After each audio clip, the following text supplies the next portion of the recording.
Chapter 62. The rapid river instantly drowned the two of them.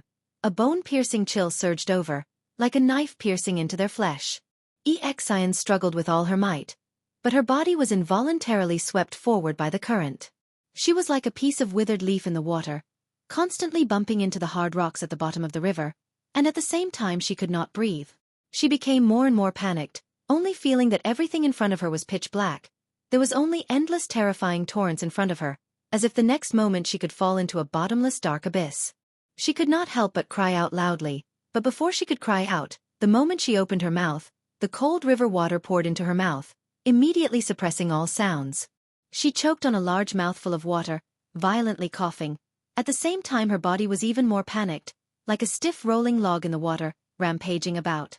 But at this time, an arm stretched out from the side, hugging her body from behind. Xianxia was like a drowning person grabbing onto the last straw. Her entire body leaned over, at the same time as she violently coughed, her hands tightly grabbing onto that arm. "Don't move!" A low voice sounded in her ear. Another body leaned over in the water, hugging her, letting her head out of the water so she could breathe, while floating down with the current. Xianxia greedily took in large mouthfuls of air, and then gradually became clear-headed and calmed down.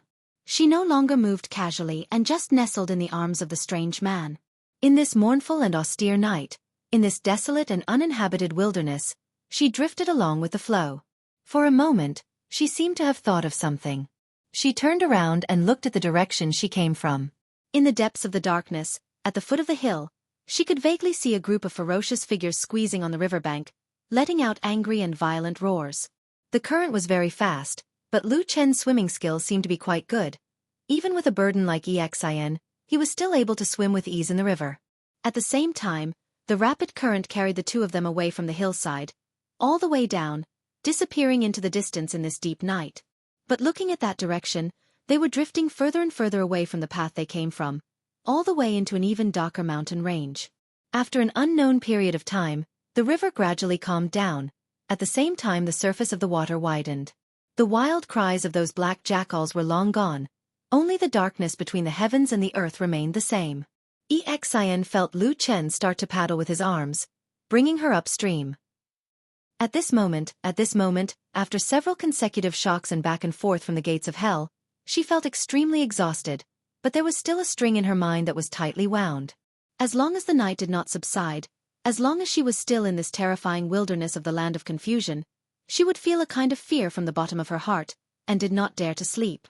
After a while, Lu Chen brought Xianxia to the side of the river, and they walked. Splash! There was a clear sound. That was the sound of water splashing down from their bodies. The two of them were already completely drenched. Lu Chen did not seem to feel anything, but when Xianxia stood on the riverbank and was blown by the night wind, she immediately felt a bone-chilling cold, and could not help but shiver a few times. Lu Chen glanced at her, walked to Xianxia's side, and said, "Can you still hold on?" Xianxia forced a smile and said, "I'm fine."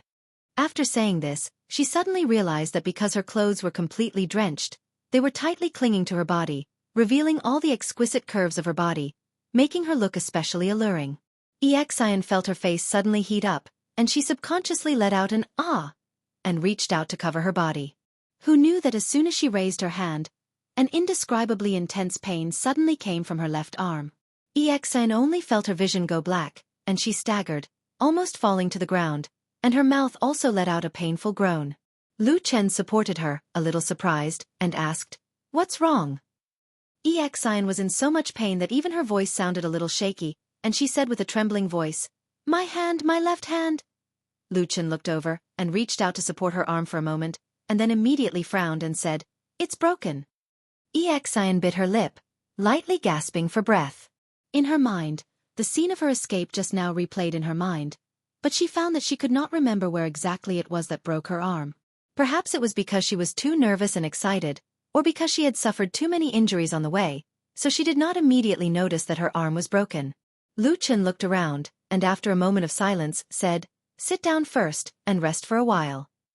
Xianxia used her right hand to support her left arm, found a stone on the riverbank, and sat down, while Lu Chen walked to a place a little further away, where there were a few trees. He fiddled there for a while, and after a moment, came back with a branch about 2 fingers wide. At the moment, He was holding a black dagger in his hand, and it looked quite sharp. Exin watched him cut off all the branches and leaves, leaving only a round wooden trunk, and then he gestured to her arm. "Do you have medicine on you?" Lu Chen asked Exin. Exin shook her head and said in a low voice, "I only have some medicine to stop bleeding, and no medicine to set bones." Lu Chen nodded, and didn't say anything else. He tore off a few pieces of cloth from his clothes, and then straightened Exin's arm, so that the broken bones were in place, and tied her arm to the tree trunk. "Let's do this for now. When the sun rises, we'll look around to see if there are any suitable herbs for you to apply," Lu Chen said calmly. In the process of tying her arm, it was naturally unavoidable to touch the broken bones, and Exin suffered a lot. But at least she knew that Lu Chen was doing this for her own good, and so she endured the pain, but her eyes were already filled with tears, and her face was incomparably pale. When Lu Chen was finally done, Exin let out a long sigh of relief, and then timidly said, "Thank you very much, Brother Lu." Lu Chen looked at her and said, "It's very dangerous here in the disorienting lands at night, and we can't easily light a fire. Otherwise, it'll easily attract troublesome and powerful demonic beasts. We can only wait like this until the sun rises. Can you still hold on?" Exin gritted her teeth. Although she felt a sharp pain in her arm, and waves of cold constantly invaded her skin, she still nodded and said, "I can." Lu Chen grunted and walked to a spot a few feet away from Exin, and directly lay down on the ground, saying, "Then let's rest and wait for the sun to rise." Exin sat there in a daze for a while. Although she was extremely tired, she didn't know why, but she didn't feel the slightest bit sleepy.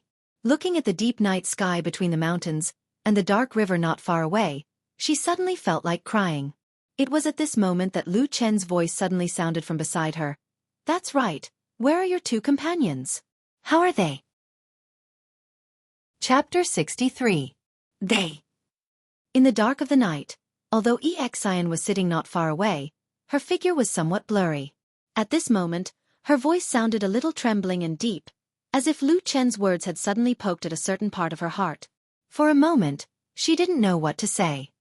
"Did you encounter a pack of black jackals at the waterfall?"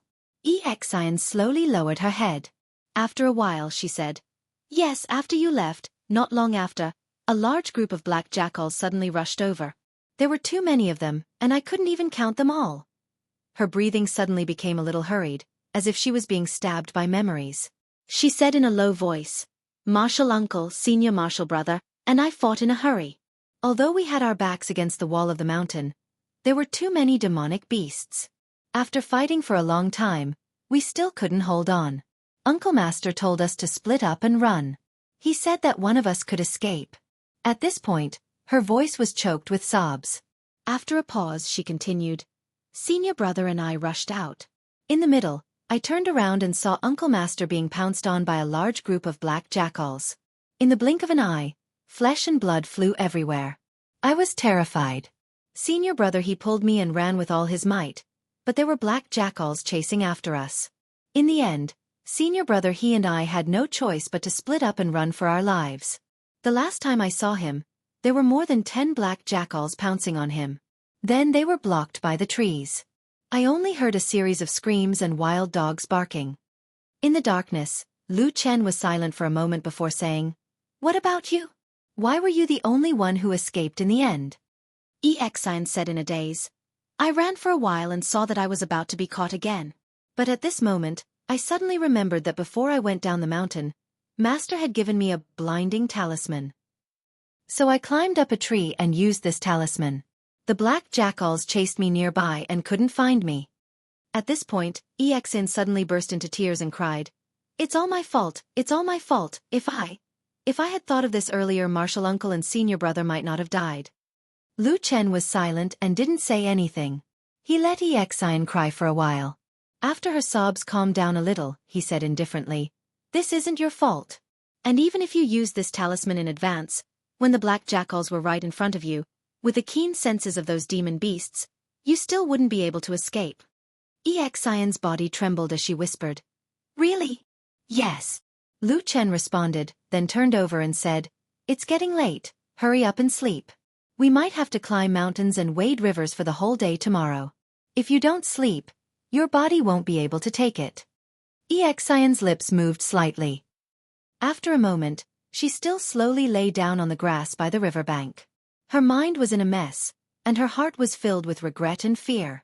She thought that she wouldn't be able to fall asleep no matter what, but who knew that as she lay down, she would unknowingly close her eyes and fall asleep. The morning sun fell on the riverbank, shining on the sleeping woman's face. Although her face was still a little pale and the ends of her hair were messy, a strand of beautiful hair still hung down from her temples and slid down to her nose, bringing with it a bit of languid beauty. Her slender and long eyelashes trembled a few times in the golden brilliance, and then Xian slowly opened her eyes. For a moment, she seemed to still be in the warm home of her memories. Her kind master and close senior and junior sisters were still by her side. Someone was smiling and saying something to her, and when she was full of joy and wanted to sit up and answer, a sudden pain came from her left arm, waking her up from the illusion. Hiss! Xian sucked in a breath of cold air and bit her lips. This time, the pain was so severe that she almost cried out. At the same time, a voice came from not far away. Be careful, don't make the injured bone crooked, otherwise you'll suffer again. Xian panted a few times and didn't dare to move her left arm. She sat up straight and looked to the side. She saw that Lu Chen had already woken up and was walking over from the other side of the forest. He was holding a lot of things in his hands. It looked like some random weeds that Xian didn't recognize, and in the middle, there were some strange dark brown things. Lu Chen walked to Xian's side and squatted down to put the things in his hands to the side. Then, he grabbed Xian's left arm and examined it. He nodded and said to her, I'll help you apply some medicine now. It should heal faster, but there will be some pain. Endure it yourself. When Xian heard the word pain, her heart skipped a beat. She was a little afraid, but looking at Lu Chen's calm face, she didn't know why she couldn't say no for a moment. Moreover, no matter how she looked at it, this man was doing it for her own good. So after hesitating for a moment, she still slowly nodded. Lu Chen gently untied the wooden stick from her arm and then tore her sleeve. On her white wrist, the area around the broken arm was already red and swollen. Lu Chen frowned and lowered his head to gather the herbs he had picked and mashed them together, including the strange black things. Xian glanced at his hands. Suddenly, her eyes straightened and she saw that the black things were actually some strange insect eggs that she couldn't name. They were black and fat and looked very disgusting. Xian was shocked and suddenly felt nauseous. She almost vomited and cried out, What are these things? What do you want to do with them? The larvae of the golden-winged bee, Lu Chen glanced at her and said faintly, Don't talk nonsense. This is good stuff. It can at least speed up the recovery of your broken arm by several times. You're lucky to be able to find it here. Xian was stunned and speechless. She wanted to say something, but she swallowed the words that were about to come out of her mouth. It was just that she had never seen these disgusting things before. When she saw that Lu Chen had actually mashed the insect eggs together with the herbs, she suddenly couldn't stand it. She quickly turned her face away and took a few deep breaths before she slowly recovered. Not long after, Xian suddenly felt a cool sensation on her arm. Then, Lu Chen smeared a layer of sticky stuff on the wound of her broken arm. Xian didn't dare to look at the wound. After a while, she felt that Lu Chen first wrapped it with a cloth and then tied her arm to the wooden stick again. It's done. Lu Chen stood up and said to her, As long as there are no accidents, he should be fine in about 7 or 8 days. Let's get up and continue our journey. Xian gritted her teeth and stood up.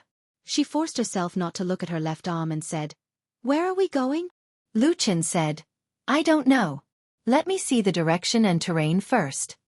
Xian was taken aback and said, Aren't you a guide? You should be very familiar with the Black Armor Mountain, right? Lu Chen looked at the woman snappily and said, Of course I'm familiar with the vicinity of the Black Armor Mountain. But even if I'm a guide, I can't jump into the torrent to explore the terrain, right? I've never been to this area. Xian was speechless. At the same time, she also felt that she had said something wrong.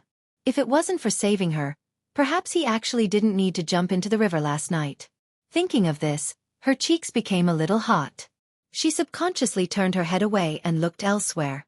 Who knew that as she turned her gaze, Xian suddenly saw a pair of ferocious eyes looking at them from behind a dense thicket of grass in front of them.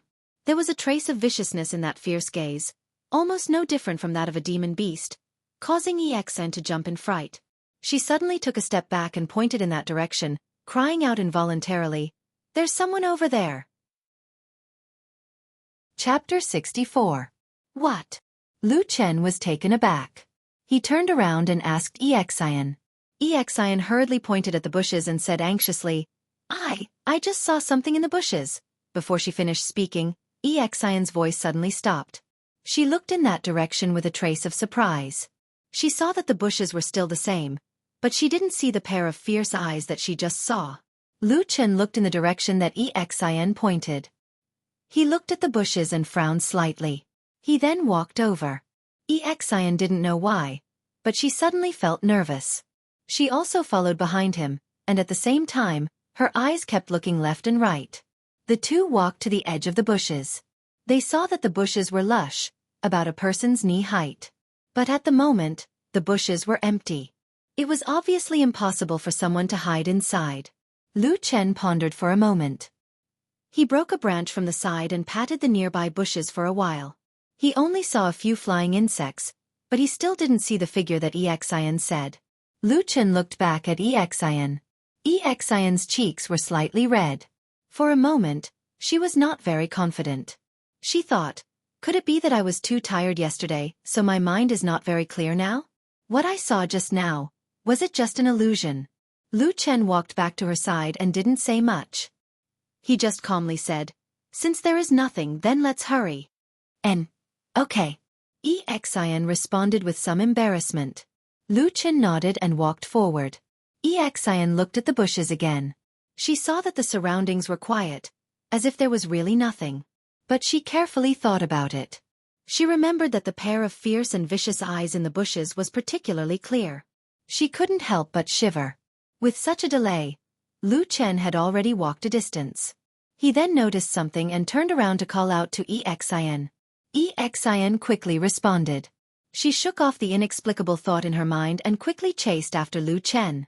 As the two of them gradually walked further away, a light breeze suddenly blew from the surface of the river, passing through the silent depths of the wild grass. The verdant leaves of the grass and trees trembled slightly like waves, faintly making out a blurry shadow, flashing past the grass and leaves in the distance. Lu Chen didn't go up the river with Xianxia. Instead they went downstream. After walking for a while, Xianxia noticed this and asked Lu Chen about it. Lu Chen's answer was also very straightforward. It was easier to go downstream. If they went upstream, they would have to enter several mountain ranges, including the Black Armor Mountain. There were all kinds of demon beasts and unknown dangers in the mountains. It was very troublesome.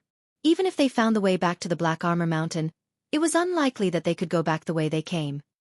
Because demon beasts like black jackals were very vengeful, the large group of ferocious wild dogs was probably still waiting in the mountains. As long as the direction was right, they could also get out of the chaotic land by going downstream, and there would be less danger on the way. In the current situation, Xianxia didn't have much of a mind of her own. Moreover, after last night's escape, she had developed a lot of trust in Lu Chen, who she had only known for a few days. After all, he saved her life and healed her injuries. Even if he wanted to harm her, he would have done what he should have done last night. Therefore, she quickly accepted this reality and obediently followed Lu Chen downstream. It was a sunny day in late autumn. The river was calm and clear, and the hills on both sides of the river were undulating. It looked like a painting, not at all like the legendary land of confusion that was known to be filled with countless dangers and dangers. After walking for about half an hour, they walked along the river into a valley. Suddenly, they saw a colorful scene in front of them. Taking a closer look, it turned out to be a piece of land with a radius of several acres, covered with all kinds of colorful strange flowers. The flowers were delicate and beautiful, and each flower was extremely large. The smallest one seemed to be the size of a wash basin. Blooming under the sun, it was like a strange land of rainbows that fell into the human world. Xianxia opened her eyes wide and couldn't help exclaiming, "Ah, it's so beautiful here! So many beautiful flowers." Before she could finish her words, she suddenly heard Lu Chen's faint voice beside her. "If you don't want to die, then stay further away from that side." Xianxia turned her head back in shock, her mouth half agape. "Why?" Lu Chen didn't even turn his head back as he walked forward. His body neared the riverside and distanced himself from the cluster of flowers. At the same time he said, This is a bloodthirsty demon flower. Usually, it uses its flowers to lure living creatures. As long as there's a prey that comes near, countless sharp thorns will break out from the ground and pull the prey back. At the same time, the thorns have a strange poison. It's not fatal, but it can make the prey's entire body weak and unable to move. After it's dragged back to the cluster of flowers, it will turn into a bloody pulp. His words were said calmly, but Xianxia was dumbstruck. Her face turned pale and revealed a look of fear. When she looked at the beautiful cluster of flowers again, she couldn't help but shiver and said in a low voice, "Why? Why are there so many monsters here?" Lu Chen glanced at her and shook his head without saying a word. He turned and continued to walk forward. Xianxia was a little discouraged. She sighed and followed him. The two of them walked along the river and bypassed the seemingly beautiful land of demonic flowers. After walking for a while and seeing that they were about to walk out of the valley where the bloodthirsty demonic flowers were hidden, they suddenly heard a low whine coming from the side. It sounded a little mournful, and it was somewhat similar to the cry of the black jackal yesterday. Xianxia's first reaction was that her hair stood on end. She almost jumped up. Yesterday, she was almost killed by those terrible black jackals, so she was almost allergic to this kind of terrible sound. However, in comparison, Lu Chen was much calmer. He first grabbed Xianxia, who was about to rush forward to escape, and pulled her to his side. At the same time, he frowned and looked to the side of the valley exit. Xianxia was still in a state of shock, but she felt at ease when she felt Lu Chen's hand beside her. She looked over and was stunned. There was no black jackal on the ground. No, there seemed to be a wild dog. It wasn't big, and it looked like half a puppy at most. The fur on its body was black, but it was lighter than the black jackal demonic beasts from yesterday. It seemed a little different. Especially on its back, from the back of its head and neck down to its back, there was a long and narrow white fur band. It was very clear, showing that this puppy was not a black jackal. After Xianxia looked carefully for a while, she saw even more strangeness. The puppy was lying on the ground, unable to move. It could only cry out mournfully, looking especially pitiful and helpless. One of its legs was dragging behind it. Unlike the other three legs, it seemed to be broken. The puppy lay there with a blank look in its eyes, as if it was about to run out of oil. Even its sorrowful cries gradually became softer. It seemed that if no one helped it, it would die here in a short while. "It looks so pitiful," Xianxia couldn't help but say. When Lu Chen heard her words, he quickly frowned and looked at the woman indifferently. Chapter 65. Xianxia suddenly felt a little guilty when he suddenly looked at her like this. After hesitating for a moment, she softly asked with a trace of unconfidence, "Brother Lu, this puppy, could it be a powerful demonic beast that can harm our lives at any time?" Lu Chen glanced in that direction and said indifferently, "Such a small thing, of course it can't kill us." Xianxia let out a sigh of relief, as if her suspended heart had finally been put down. "Then let's save it, okay?" Lu Chen snorted and said, "You were chased half to death by a pack of black jackals yesterday. How can you be so merciful today?" Xianxia was startled and said, "Is this puppy also a black jackal? When I saw it just now, I thought it wasn't. It really isn't a purebred black jackal demonic beast." Lu Chen interrupted Xianxia's words and said, "This is a hybrid between a mountain snow wolf and a black jackal. It is rare for it to survive and grow up. Even if you save it, it would be a waste." Xianxia was stunned and said, "Why?" Lu Chen wanted to say something but stopped. For some reason, his expression suddenly became gloomy, as if he was a little unhappy. Even his voice had a rare trace of impatience as he said, "In short, it still has the blood of a black jackal. Do you want to save it?" Xianxia was shouted at by him and immediately shrank back. After a while she timidly said, "I'll listen to you." Lu Chen snorted and turned to leave. Xianxia sighed softly and followed. From time to time, the puppy's sorrowful cries could be heard from behind her. Xianxia could not bear to see it, but reason told her that Lu Chen's method might be the right choice, so she resisted the urge to look back. The two of them walked all the way out of the river valley, and the puppy finally disappeared from their line of sight. At the same time, the river made a big turn here and continued flowing in another direction. Lu Chen stopped in his tracks. He raised his head and looked around. He then looked up at the sky as if he was trying to figure out the direction and the terrain. Xian hesitated as she waited, but she couldn't help but take advantage of this opportunity to sneak a few steps towards the river valley. She stuck her head out and looked at the place where Lu Chen had been. However, with this glance, Xian suddenly let out a soft cry. Then, she used her uninjured hand to cover her mouth. Her eyes filled with shock. Lu Chen immediately noticed Xian's unusual behavior and turned around to look at her. Then he frowned. In the distance, near the broken leg of the puppy, a large yellow leopard suddenly appeared. It bared its sharp fangs and slowly approached the puppy. At the same time, its eyes were filled with greed. The puppy let out a mournful cry, as if sensing the impending disaster, desperately struggling to shrink back. However, one of its broken legs was dragging on the ground, and no matter how hard it tried to crawl away, it was only a feeble struggle before death. The yellow leopard clearly saw through the puppy's weakness. But as a monster, it still had some vigilance. It first looked around to see if there were any enemies nearby. At the same time, it was also very afraid of the bloodthirsty demon flowers, so it kept a long distance. The puppy was about 30 feet away from the bloodthirsty demon flowers. The yellow leopard looked at the flowers and seemed to determine that this distance was enough to not disturb the flowers. With a low growl, its body suddenly soared into the air and pounced towards the puppy. The puppy let out a mournful cry. In the distance, Xian's body trembled. She couldn't help but close her eyes, not daring to look again. But at this moment, a black shadow suddenly flew out from nowhere, streaked across the air and directly smashed into the area between the puppy and the bloodthirsty demon flowers. Lu Chen looked over and his pupils suddenly constricted. He saw that the thing that was suddenly thrown out was a bloody piece of meat.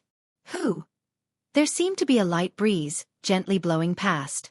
In the vast empty space in the river valley, everything suddenly quietened down. Almost in that instant, the yellow leopard who was already in the air suddenly let out an angry roar. But the ground in front of him suddenly shook violently. Near that piece of meat, a boom sound was heard. Several thick vines full of thorns broke out from the ground and rushed out, wrapping around that piece of meat. But that piece of meat was too small and it did not move at all. The vines wiggled a few times and instantly seemed to sense something and turned in a different direction. This time, it was towards the yellow leopard who had leapt into the air. The ferocity in the yellow leopard's eyes was no longer there. Right now it was filled with fear. How could it still care about that puppy? With a mournful cry, it landed on the ground and was about to run away with its tail between its legs. However, those extremely terrifying vines arrived with a loud bang. Their speed was fast, almost like lightning. Wherever they passed, sand and stones flew. Only a rumbling sound mixed with sharp howls could be heard. A moment later, amidst the yellow leopard's angry roar, it was actually caught by those vines just as it was about to run out of the boundary and then slowly dragged back. The yellow leopard screamed and screamed, struggling with all its might. However, the vines wrapped around it and not long after, countless of thorns pierced into the yellow leopard's flesh. Gradually, its voice became lower and lower. Its struggling became smaller and smaller until it finally reached a state of limp helplessness. At this time, a black rope suddenly flew out. There was a sharp claw attached to the rope and it accurately landed on the yellow leopard's hind leg. Then, it suddenly grabbed tightly and the sharp blade instantly cut open the yellow leopard's flesh. The yellow leopard let out a mournful cry as one of its hind legs was separated from its body. Strangely, the bloodthirsty demon flowers did not have any reaction to this. They continued to drag the yellow leopard, who was on its last breath, and continued to walk backwards. Not long after, they dragged it to the incomparably gorgeous flower field. After wriggling for a while, it once again became quiet. The rope that was holding the leopard's leg fell to the ground and also slowly retracted. At the same time, a figure walked out and unhappily spat. He grabbed the leopard's leg with one hand and the puppy with the broken leg with the other, then turned around and left. Under the sunlight, this person looked like an evil spirit that had just walked out of the yellow springs. His body was bent and his skin was dark and cracked. He was almost like a skeleton with only skin and bones. And on that terrifying face, 2 broken fangs protruded from the side of his mouth, making him look more like a beast than a human. As he left, this strange person seemed to think of something. He suddenly turned around and looked in the direction of the valley's exit. However, he saw that it was empty and there was no sign of anyone. He muttered something, as if he was cursing something viciously. Then, He grabbed the bloody leg and quickly disappeared into the valley. No one knew where he went. After a long time, Lu Chen and Xian's figures slowly appeared behind the stone wall of the valley's exit. Lu Chen's hand was tightly covering Xian's mouth. Xian's eyes were filled with shock, as if she could not understand what had just happened. On the other hand, Lu Chen's expression was rather cold. He looked coldly at the river valley as if he was thinking about something. After a while, he suddenly said in a low voice, "Barbarians!" Chapter 66. Xian was so shocked by what she had just seen that her heart was still pounding, so she did not hear Lu Chen's words clearly. She asked in a low voice, "Who are you talking about?" However, Lu Chen's hand was still covering her mouth, causing her words to sound muffled. Only then did Lu Chen realize that and let go of his hand. Xian heaved a sigh of relief. After taking a few breaths, she looked at the place where the bloodthirsty demon flower had been and could not help but turn pale.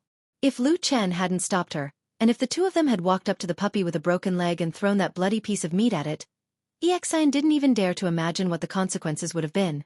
"This place is too dangerous. Let's go," Xian said to Lu Chen in a low voice. At the same time, she swore to herself that she would never come to a place like this again. However, Lu Chen did not seem to have any intention of leaving immediately. He looked coldly in the direction that the mysterious black figure had disappeared in. It was a dense forest, and no one knew where it led to. "Let's go and take a look." When she heard the first half of Lu Chen's words, Xian heaved a sigh of relief and a gratified expression appeared on her face. However, before the smile could fully appear on her pretty face, her expression froze again. What are we going to see?" she stuttered. Lu Chen did not speak and walked towards the forest in the valley. He looked calm, but when Xian looked at him from the side, she noticed that his eyes seemed to be exceptionally bright. There was even an icy coldness that she had never felt from this man before. It was as if a sharp blade was slowly being unsheathed, emitting the scent of blood. A barbarian who strayed from the group in the disorienting lands. A low voice seemed to come from his mouth. It sounded like he was talking to himself, but it also sounded like he was laughing coldly. Xian stood rooted to the ground. For a moment, she was at a loss. From the bloody and violent scene just now, the mysterious black figure hiding in the dark was obviously very ferocious. It would be very dangerous to go and look for it rashly. However, she did not understand why Lu Chen, who had been very cautious most of the time, would suddenly act out of character and insist on finding trouble with the black figure. Wouldn't it be better to just leave this place? After all, neither of them were injured, right? She hesitated for a long time. When she looked up, she realized that Lu Chen had already walked far away. Seeing that he was about to reach the edge of the forest, Xian could not help but feel a little afraid. She didn't have much worldly experience, so she was a little afraid of the disorienting lands after last night's experience. Lu Chen was her most trustworthy backer at the moment. At that moment she couldn't help but call out, "Big brother Lu, wait for me." As she spoke, she jogged to catch up to him. Walking into the forest, Xian felt that the surrounding light had suddenly dimmed. The temperature was also slightly lower than outside. She guessed that it was because the forest was too dense. There were many short shrubs in the forest. Who knew how many years of fallen leaves had formed a thick layer on the ground? When she walked on it, she felt that it was soft under her feet. The air was filled with the smell of the leaves and rotten soil under her feet. It didn't take Lu Chen much effort to find a hidden path in the forest, and then he walked along it. The path was intermittent and strange. Sometimes it would suddenly disappear. However, no one knew what kind of strange ability Lu Chen had. Every time this happened, he would carefully observe the surroundings and find some traces in some inconspicuous corner.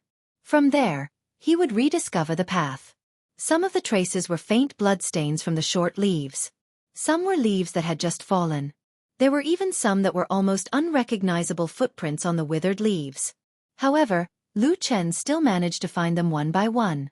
Xian followed behind Lu Chen. Her eyes were filled with shock and horror. Ever since she was young, she had embarked on the path of immortal cultivation.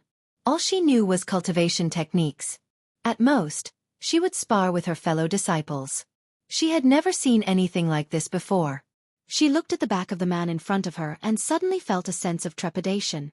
If one day, she became this man's prey, she would definitely have nowhere to run, right?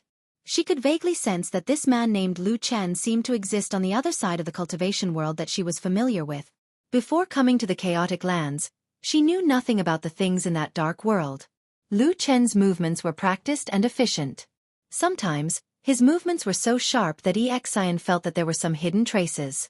It was as if he knew the location beforehand and found it with incredible speed. Or perhaps, he seemed to be familiar with the habits of the black shadow in front of him.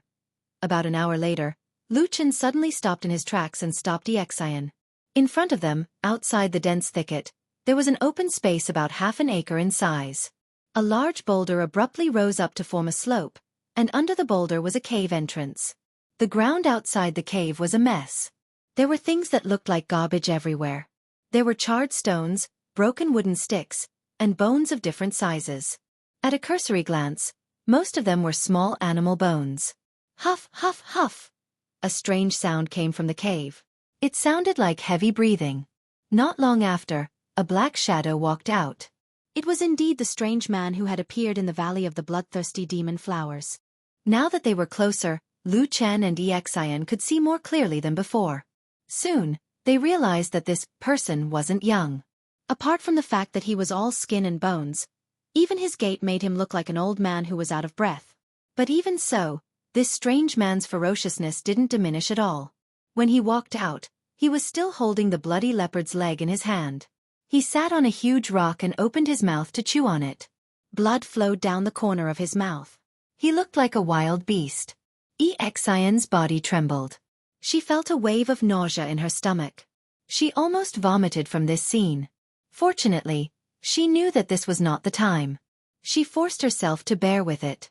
But she did not dare to look at this barbaric man drinking blood. She shrank her body back. Just as she was about to tell Lu Chen not to cause trouble and leave first, her body suddenly froze. Lu Chen had already vanished from her side at some point in time. Xian was shocked. She turned her head and looked around.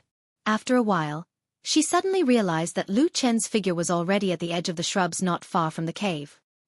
He was right behind the strange man, and was slowly approaching. The straight-line distance between the two seemed to be less than 10 feet. For a moment, Xian only felt that her heart was suddenly in her throat. She was so nervous that she even held her breath. Around the cave, it was even more silent. Only the strange man seemed to be unknowingly gnawing on flesh and blood like a wild beast. However, amidst this tranquility, a wave of miserable dog barks suddenly resounded from within the cave, and it broke the silence here. Chapter 67. Lu Chen, who had been slowly approaching, suddenly stopped in his tracks. Xian, who was lying in the bushes further away, felt a buzzing sound in her head and her mind went blank. Her heart was beating so fast that it felt like it was about to explode. On the other side of the cave, the strange man who was gnawing on the leopard's leg also stopped for a moment. He suddenly raised his head but did not turn around. Instead he roared, "Stupid dog, shut up!" As he spoke, he fiercely bit down on the flesh on his hand and then cursed vaguely. "You're lucky today. You didn't catch the woman you wanted to catch, but a yellow leopard came to throw its life away. After I finish eating this leopard's leg, if I still can't catch anything, I'll eat you too." The barking in the cave slowly subsided. It was unknown whether it was because the little dog was frightened or because it was heavily injured and had no strength left. The strange man sneered. After eating a lot of meat, he seemed to be in better spirits. Although he still looked old and decrepit, the greedy and ferocious look in his eyes became more intense. He muttered to himself, "Damn it! If I had caught that woman today, I could have... What could I have done?" Suddenly, a cold voice came from behind him. The strange man was so shocked that he almost dropped the leopard's leg in his hand. He suddenly turned around and saw a man standing behind him. Moreover, the man's face was somewhat familiar. It was the man who had spied on him during the day. "Ah!" The strange man let out a ferocious roar. He jumped up and directly used the leopard's leg as a weapon to smash it towards Lu Chen. His momentum was like that of an enraged beast. However, his body had only jumped halfway when he suddenly felt a chill in his waist, followed by a burst of sharp pain. The strange man immediately let out a heart-wrenching scream.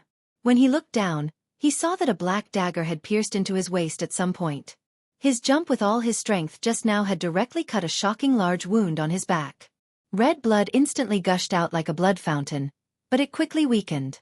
It was as if the old and decrepit body had long lost its vitality. The strange man staggered backwards, his mouth constantly letting out angry roars. However, it seemed that his already weakened and decayed body could no longer bear such a heavy wound. Not long after, he fell heavily to the ground, gasping for breath and struggling. At the same time, he used an unimaginably vicious gaze to stare fiercely at the man who suddenly appeared. Xianxia ran over from the side, and when her eyes met the strange man's terrifying gaze, she was so scared that her face turned pale. She didn't dare to look at the beast-like man any longer, and ran to Lu Chen's side like a wisp of smoke. "Hey, are you all right?" Lu Chen glanced at her and shook his head, and then he pointed at the ferocious man and said, "The trap in the river valley was supposed to harm us." Xian's heart skipped a beat. For a moment, she did not know what to say. She only saw Lu Chen smile coldly. He slowly walked to the strange man's side with a black dagger in his hand and squatted down.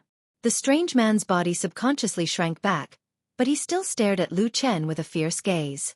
If looks could kill, Lu Chen would have been killed countless times by him. However, Lu Chen did not seem to feel anything. At most, he only showed a trace of disgust and said, "You better behave." The strange man's body and face were covered with blood, looking especially ferocious and terrifying. Hearing this, he laughed sinisterly and scolded, "Get lost, I will eat you." Ah! A mournful scream suddenly came out of his mouth again. Xian, who was standing not far away, was shocked. She turned to look, only to see Lu Chen's expressionless face, seemingly unmoved by the strange man's miserable state. In his hand, the black short sword had already pierced into the strange man's thigh, and with a twist, it tore a large hole in the man's leg. The strange man roared and screamed. He rolled around on the ground and screamed himself hoarse. Xian only felt her hair stand on end. At the same time, she could not bear it. She walked over and secretly pulled on Lu Chen's sleeve. She softly said, "Lu, brother Lu, don't be like this." Lu Chen turned back to look at her and suddenly said, "Do you know who he is?" Xian felt a little scared under his gaze. She did not know why, but at this moment, although she could feel that Lu Chen did not have any hostility towards her, she still felt a little afraid of him. She was even more afraid of Lu Chen than that ferocious strange man. She lowered her head and softly said, "I don't know. He is a barbarian." Lu Chen's voice sounded in her ear. His calm voice seemed to have a trace of coldness. Xian was shocked and said, "Barbarian? Didn't the barbarians retreat to the southern wilderness after they were defeated in the war 1,000 years ago?" Lu Chen glanced at the old barbarian who was still screaming miserably on the ground and said, "Most of the barbarian tribes have retreated, but the 1,000-year war was too intense. Even some of the passages and mountain ranges were destroyed by those powerful true sovereigns and true ones. So, there are still some barbarians left in the chaotic lands." This was the first time Xian heard of this. She was stunned for a long time before she said in surprise, "So there is such a thing.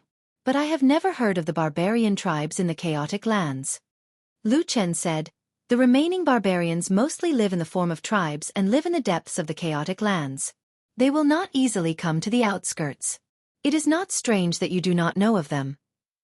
Xian hesitated for a moment and said, "I heard that the deeper you go into the chaotic lands, the more dangerous it gets. If that is the case, why don't the barbarians come to the outskirts? Isn't it better to live there?" Lu Chen said indifferently, "Because in the chaotic lands, in the eyes of the barbarians, we human cultivators are more dangerous than the demonic beasts in the chaotic lands." Xian was stunned and subconsciously wanted to refute. In her impression, although there were good and bad people among all the cultivators she had met, there were rarely people like the Devil King who killed without blinking an eye. To be more precise, she had never seen such a cultivator in all her years of cultivation. But just as the words were about to leave her mouth, she suddenly saw the man in front of her and swallowed them back down. She lowered her head and said, "Don't they have their own tribes? Why is there only one person here? And why did he come to the outskirts where there are many human cultivators?" The depths of the chaotic lands are extremely dangerous. Although the barbarians have gathered into tribes, it is not easy for them to survive. So for many years they have developed a custom. The elders of the tribe who are old and weak and can no longer hunt in the central regions of the chaotic lands have to leave the tribe and fend for themselves. Xian slowly opened her mouth. She felt a chill run down her spine and a patch of icy white faintly appeared in front of her eyes. It was as if the beautiful world in front of her had suddenly been flipped upside down, revealing a cruel and cold side. Lu Chen's calm voice continued. This should be the case for these barbarians. Because they are old and weak, they cannot stay in the central regions of the chaotic lands where the demonic beasts are extremely dangerous. They can only slowly migrate to the outskirts and settle down in this river valley in the outskirts. They wait for their deaths while harming others. As Lu Chen spoke, he glanced at Xian and saw the expression on her face. He suddenly said, "You heard it just now, right? That trap was meant to capture you. Do you want to know what will happen to you if he captures you alive?" Xian looked at him blankly. Looking at Lu Chen's calm yet deep eyes, she suddenly felt a bone-piercing cold, as if she had fallen into an icehouse. Chapter 68. What will happen? Xian asked in a low voice. Lu Chen looked at her face and slowly said, "If you fall into a trap and are captured alive, without any ability to fight back, he will first rape you, then chop your body into pieces and slowly eat them." He pointed at the bloody leopard's leg on the ground and expressionlessly said, "Just like that thing." Blarg. Xian looked at the leopard's leg and finally could not bear it anymore. Her body trembled as she rushed to the bushes at the side. She bent her body and retched. Her face was as pale as paper. Lu Chen quietly looked at her. He did not comfort her, nor did he continue to say those cruel words. After a while, Xian seemed to slowly calm down. She panted as she straightened her body and walked back step by step. She didn't dare to look at the dirty and ferocious old barbarian anymore. She didn't even dare to look at the leopard's leg on the ground. She only timidly walked to Lu Chen's side. After hesitating for a while, she said in a low voice, "Big brother Lu, let's go." "Okay." This time, Lu Chen unexpectedly agreed to her straightforwardly. This made Xian feel a little strange. But then, she saw Lu Chen turn around and walk towards the barbarian who was moaning on the ground. This man did not roar, did not scold, and did not overflow with killing intent. Even his expression did not seem to change. But Xian felt that the surrounding temperature suddenly became a little colder. The barbarian old man seemed to have sensed something as well. He howled in pain and cursed angrily. His body shrank back with all his might, leaving behind a trail of blood on the ground. But all of this was useless. Lu Chen quickly walked in front of him. Then, under the horrified gaze of Xian, he raised the black dagger and stabbed it. The incomparably sharp blade instantly pierced through the barbarian's flesh and stabbed into the barbarian's heart. The old barbarian's entire body tensed up and curled up. He shouted some strange and unclear words. After a while, the dirty and ferocious head drooped down. His body stiffened and he stopped breathing. Lu Chen pulled out his sword and walked back. His expression was indifferent, as if he had just done something very normal. He said to Xian, "You can go now." Xian blankly nodded. She looked at Lu Chen and suddenly felt an impulse in her heart. She could not help but ask, "Brother Lu, do you have a grudge against these barbarians?" Lu Chen's body paused for a moment. He did not turn back. After a while he said, "I have a grudge against them. But it is not to the extent that I have to kill them. But if someone wants to kill me first, I will kill them first." Xian was speechless. Her expression was complicated. Everything that happened in front of her, including Lu Chen, was completely different from the simple life she had met in the past. It was far beyond her understanding. If the person who saved her yesterday was a strange and brave man, then today, Lu Chen seemed to have suddenly become a completely different person. "Let's go." Lu Chen, who was in front, turned around and called out to her. Xian was shocked. She quickly replied and quickly walked over. But just as she walked past the cave and was about to walk up the slope to leave with Lu Chen, suddenly, a few sorrowful cries came from the entrance of the cave. Then, a small body climbed out of the cave with some difficulty. It was a puppy with black fur and a white stripe on its back. One of its hind legs was unnaturally drooping on the ground. It seemed to be broken. Its body was also messy and dirty. It looked extremely miserable. The puppy struggled to climb out, as if it had used up the last bit of its strength. It desperately wanted to live. Then, it barked a few times at Xian, who was not far away. "Woof, woof, woof." Xianxia stopped in her tracks. Her face showed that she could not bear to see it. This kind of compassion made Xianxia feel a little strange. In the past, when she passed by some towns, she had seen such pitiful stray dogs and cats. But at this moment, her heart seemed to be especially soft. Maybe it was because from last night until today, she suddenly saw too much killing and blood that she had never seen in her life. That kind of heavy pressure almost made it hard for her to breathe. Or maybe, she was simply soft-hearted. So, she turned around and walked towards the puppy. Lu Chen, who was in front, stopped and looked at her. He frowned. Xianxia walked to the side of the puppy and squatted down. She carefully looked at it and immediately found that the situation of the puppy was worse than she had imagined. In addition to the broken leg, there were at least a dozen large and small wounds and cracks on the puppy's body. It was not an exaggeration to say that it was covered with cuts and bruises. Some of the flesh near the wounds even looked a little rotten, exuding a disgusting stench. It was really hard to imagine what kind of torture this puppy had suffered in the hands of the ferocious barbarian in the past days. "Let's save it!" Xianxia turned around and shouted at Lu Chen. Lu Chen shook his head expressionlessly. Xianxia clenched her teeth and slowly stood up. The puppy looked at her and softly barked a few times. Xianxia's expression changed. The life and death experiences from last night to today flashed in her mind. Those extremely bloody scenes suddenly stimulated her to the point of nausea. She didn't know where the courage came from, or maybe it was a sudden burst of resentment after being suppressed for too long, but Xianxia suddenly stomped her feet and took out a piece of cloth to wrap the little black dog. She then struggled to pick it up with one hand and walked away with her head lowered. When she walked past Lu Chen, she did not dare to look at his face, but her body still paused for a moment.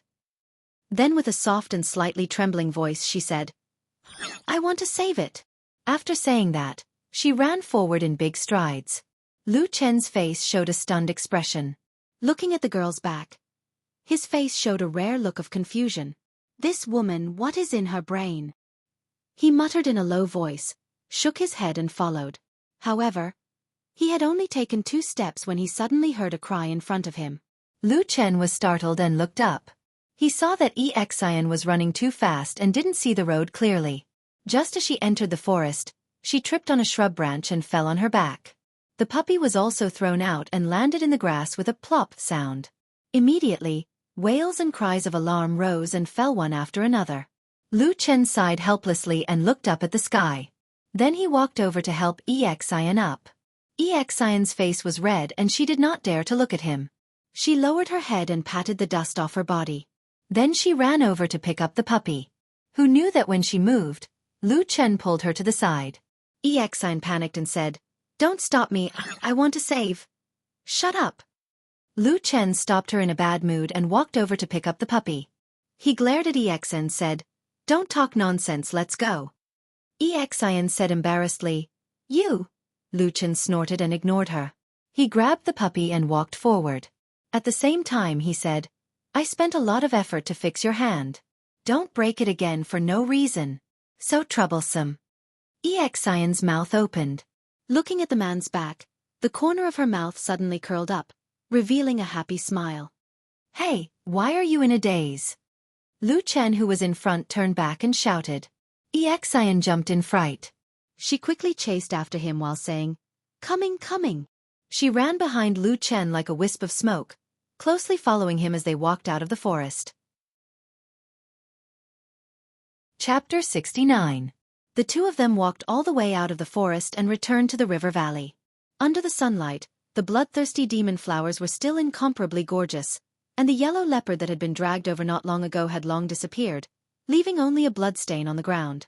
Lu Chen and Xianxia walked directly out of the river valley.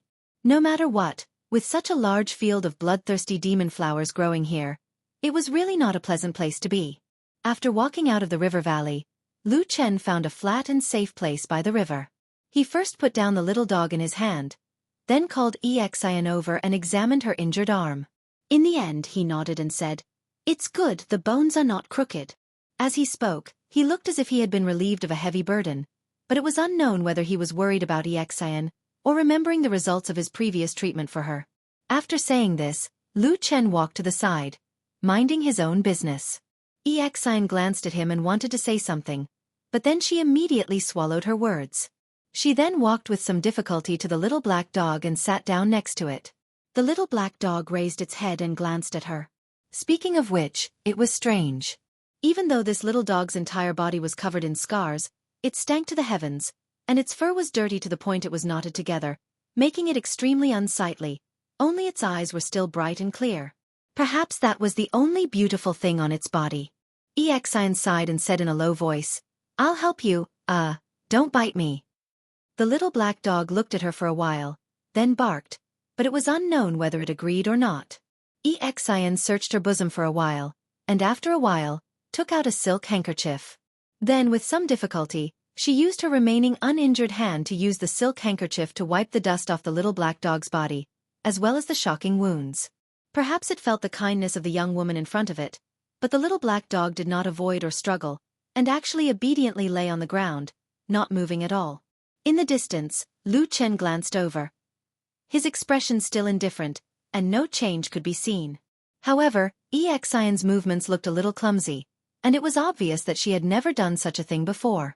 In addition, the little black dog's injuries were too many and too heavy, so after a few tries, she accidentally touched the little black dog's wounds, immediately causing its body to tremble and let out a cry. Xianxia's hands suddenly trembled, and she hurriedly said in a soft voice, I'm sorry, I'll be gentle." Woof woof woof woof. Before her voice died away, the little black dog let out another cry. It turned out that Xianxia had just avoided a wound, and then pressed on another wound, causing the little black dog to tremble in pain. This happened a few times in a row, on the originally calm and peaceful riverside. Only the dog's barking could be heard, mournful and painful with a bit of helplessness. The young woman's forehead was covered in sweat, and her only hand kept waving the silk handkerchief, and every movement was a little stiff. In the end, she did not even dare to press down again, and her pair of eyes flickered with tears, looking like she was about to cry. "Hey!" A familiar voice rang out behind her. Xianxia shivered, and looked back, only to see that Lu Chen had walked behind her, and stood there with a helpless expression on his face. He used his hand to gently pat his forehead and said, "Get out of the way." Xianxia was stunned for a moment and said, "What are you doing?" Lu Chen glared at her unhappily and said, "Although I didn't want to save this dog in the beginning, but I can't just watch you make it suffer to death here." Xianxia was speechless, and her face was red as if it was about to catch fire. She hurriedly took a step back, and at the same time, she muttered in a low voice, I didn't mean to." Lu Chen did not pay attention to her at all, and squatted down to look at the little black dog, and then looked at the injuries on its body, and finally touched the broken leg, and his eyebrows slowly wrinkled.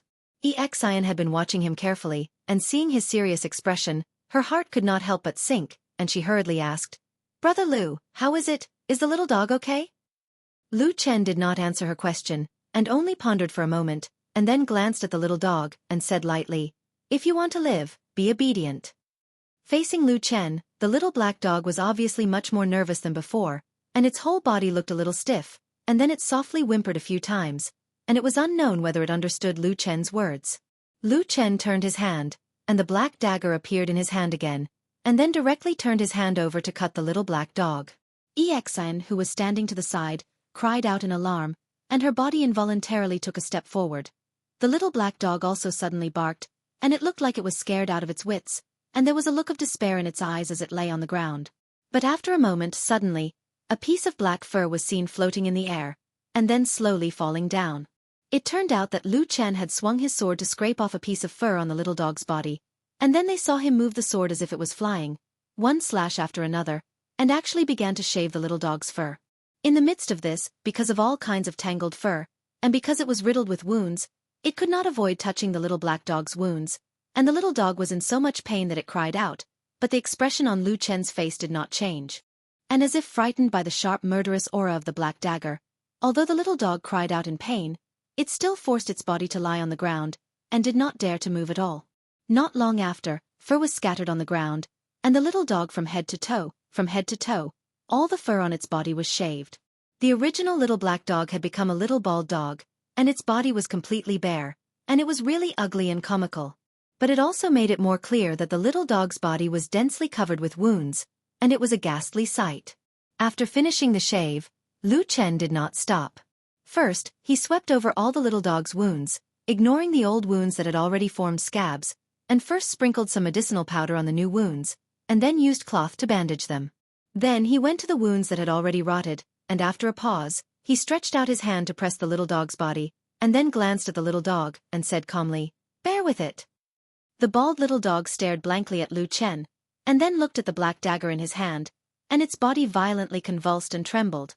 Under the horrified gaze of Xianxia, Lu Chen directly swung the dagger down, and the sword cut into the little dog's rotting wounds, and then with a twist of the blade, the rotten flesh was directly cut off, and he flung it to the side. The little dog let out an incomparably shrill cry, as if its heart and lungs were being torn apart, and its whole body trembled incessantly. But what was surprising was that although it looked like it was in extreme pain, it really was lying on the ground, not moving. This puppy was actually enduring the pain with great difficulty. Lu Chen also seemed to be a little surprised, and he tilted his head to look at it, a faint trace of admiration in his eyes. Chapter 70. Although he was surprised by the black puppy's endurance, Lu Chen's hands did not stop. The black sword danced around the puppy's body, and not long after, 3 pieces of rotten flesh were cut off from the puppy's body. Fresh blood flowed all over the ground. Then, Lu Chen skillfully took out some strange medicinal powder and sprinkled it on the puppy's wounds. The bleeding quickly stopped, and he used a white cloth to bandage the puppy's wounds. After that, the puppy looked like it was on the verge of death. It had no strength left, and could only rest its head on the ground, gasping for air. On the other hand, Xianxia, who was standing at the side, was horrified, and her face seemed to be slightly pale. However, after seeing that the wounds were bandaged with white cloth, Xianxia heaved a sigh of relief and said softly, "Thank you, Brother Lu." Lu Chen looked at her and said, "It's not over yet." Xianxia was shocked and said, "What else?" Lu Chen silently turned his head, as if he had nothing to say. He just pointed at the puppy's hind leg. There was a broken leg there. Xianxia was speechless, and did not know what to say. Fortunately, Lu Chen did not say much. He walked to the side and chopped a wooden stick, just like how he treated Xianxia this morning. Taking advantage of this gap, Xianxia squatted beside the puppy and said softly, "Puppy, don't be afraid. Brother Lu is very powerful. He will heal all your wounds. This leg is different from your hand." Lu Chen's voice rang in her ear. Xianxia looked up and saw Lu Chen squatting down again with a wooden stick. He said calmly, "Although your hand is broken, it was reattached quickly and there is medicine. If there are no accidents, it will recover in 1 or 2 months. However, this puppy's leg is different. It has been broken for too long." What will happen to it?" Xianxia asked anxiously. Lu Chen thought for a while and said, "It can probably be reattached, but it definitely won't recover. The best-case scenario is that it will become a lame dog." "Lame dog?" Xianxia muttered blankly. She didn't know what to say. On the other side, Lu Chen had already grabbed the broken dog's leg. First, he checked the wound, then he cleaned it carefully. He carefully aligned the bones and applied some medicinal powder. Finally, he used a strip of white cloth to tie the dog's leg tightly to the wooden stick. At this point, the plan to save the dog had finally come to an end. Looking at it now, not only was the original black puppy bald, its body was also covered with white strips of cloth, and a wooden stick was tied to its hind leg. It was as comical as one could imagine, but compared to the tragic scene in the barbarian's cave, it was much better. After such a torment, they were delayed for a long time. The 2 of them did not travel far that day. In the end, they only walked for a few miles from the river valley before the sky darkened. As usual, it was not allowed to light a fire in the night in the disordered land. Lu Chen and Xianxia did not stay in the open space near the riverbank. According to Lu Chen, when night came, it was very likely that some monsters would come to the riverbank to drink water. At that time, staying there would only lead to death. Xianxia naturally listened to Lu Chen. Thus, the 2 of them found a tall tree and climbed up, bringing along the dog. When the sky was completely dark, Xianxia leaned against the tree trunk and hugged the wrapped-up dog in her arms. She comforted it softly, looking like she was comforting a child. Her voice was slow and gentle, like the whispers of the forest, but also like a warm spring breeze. "Don't be afraid. We've already saved you, so of course we won't abandon you. At least we'll wait until you've recovered. When that time comes, I'll let you go." Even if you let it go, it will still die, Lu Chen, who was sitting on the other side of the tree, suddenly said. Xian was a little surprised. Why? Lu Chen raised his head and looked at the gloomy and dark night sky. After a moment of silence he said, "Didn't you ask me earlier why this kind of dog doesn't need to be saved?" Yes. This dog is a mixed breed. Its bloodline comes from two kinds of monsters, the snow wolf and the black jackal. The snow wolf was a proud and powerful high-grade demon beast. It had always lived alone. When the male snow wolf is in heat, it will casually rape the weak black jackal because it can't find a mate. However, it will never care about its offspring. The black jackal, on the other hand, is naturally fierce and autistic. It especially values the purity of the dog's bloodline. Once a mixed breed like this appears in front of the black jackal, it will be attacked by all the black jackals and directly torn to pieces. This is also the reason why these mixed breeds almost never grow up. Almost all dogs are bitten to death as soon as they are born. Xian silently lowered her head. The puppy in her arms softly whimpered. No one knew if it was complaining about its tragic fate. Why this unlucky puppy was not bitten to death when it was born and why it fell into the hands of the old barbarian to be tortured. These things were naturally untraceable now. However, the following days were considered peaceful. Lu Chen led Xian and the puppy forward in the disorienting lands. They did not encounter any major problems along the way. About 5 days later, they finally returned to the Leaping Tiger Gorge. Thinking about it, it was as if they had gone around in a circle and came back. However, there were 4 of them when they entered the disorienting lands, but only 2 were left. This inevitably made Xian feel a little sad. On the contrary, in these 5 days, the unlucky puppy seemed to have a cheap life. Its heavy injuries actually healed very quickly. After a few days, it was able to run around on the ground.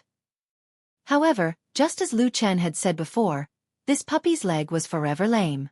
When it ran, it would limp, making it look very awkward and ugly. Strangely enough, after this puppy was able to move around freely, Lu Chen and Xian did not hold on to it. However, the puppy obediently followed them and never showed any signs of sneaking away. It just followed them all the way. As they entered the Leaping Tiger Gorge, Lu Chen glanced at the puppy. Seeing that it was very curious as it limped back and forth, looking at the surrounding scenery, Lu Chen could not be bothered with it. Instead, he said to Xian, "After this, we will be considered to have left the disorienting lands. Let's go our separate ways here." Xian's footsteps paused for a moment. After a moment of hesitation, she looked at Lu Chen with a sincere expression of gratitude. She said, "Brother Lu, I really thank you." Lu Chen smiled and said, "Don't mention it. It was nothing." Xian shook her head and sighed. "It's not like that. I know that I am a very stupid person and caused you a lot of trouble along the way. Brother Lu, I won't say anything else. If there is a chance in the future, come find me at Kunlun Mountain. I will definitely." Huh! Lu Chen was stunned. He stopped in his tracks and looked at Xian with a shocked expression. "What? You are a disciple of the Kunlun party?" Chapter 71.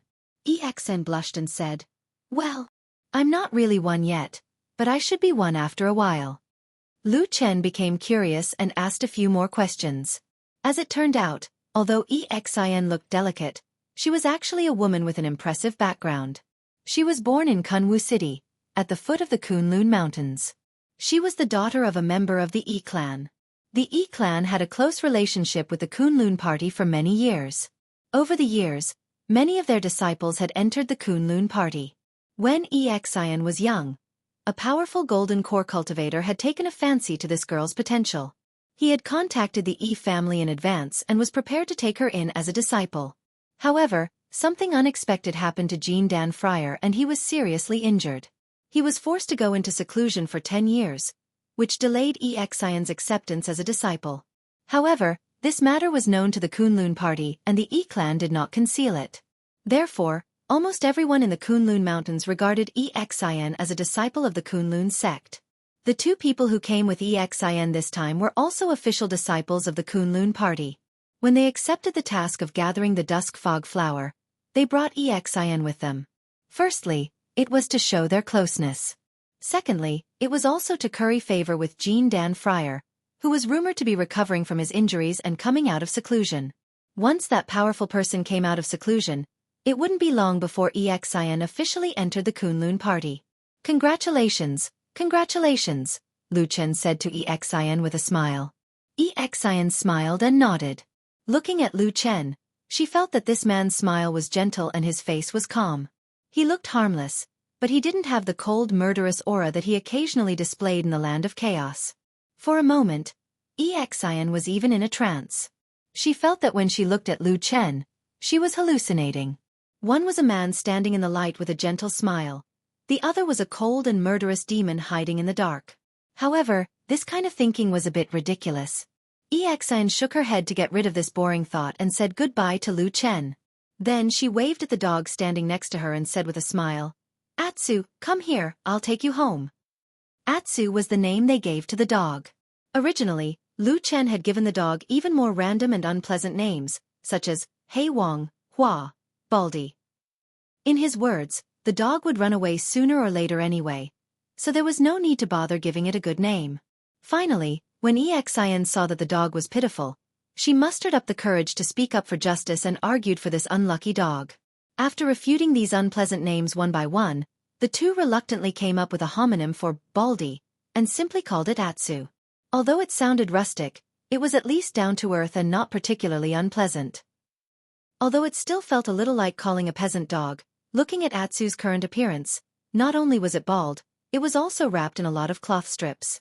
Coupled with that limping leg, it really didn't look good. It might not even be as good as a real peasant dog.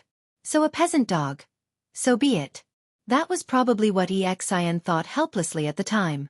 However, ever since they left the river valley in the land of chaos, Xian had grown to like Atsu a little.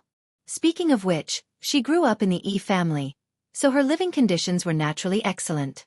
However, due to her strict upbringing, she had never raised a cat or a dog. Now, she really liked Atsu, which had been rather obedient these few days. Lu Chen stood at the side and looked at Xian in surprise. "You're taking it home to raise?" "Yes," Xian said happily. "Atsu is also very pitiful. Look at how badly it's injured." Lu Chen glanced at Atsu, who was standing not too far away from his feet.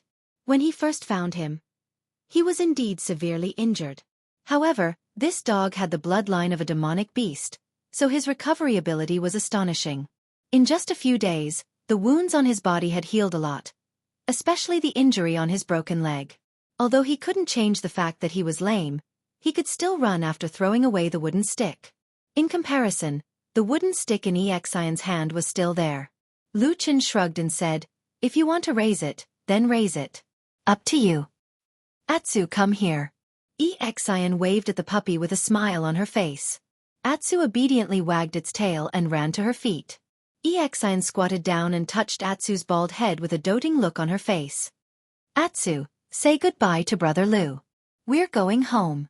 Atsu tilted its head and looked at Xian with a pair of unusually bright eyes. Then it barked twice. Xian laughed.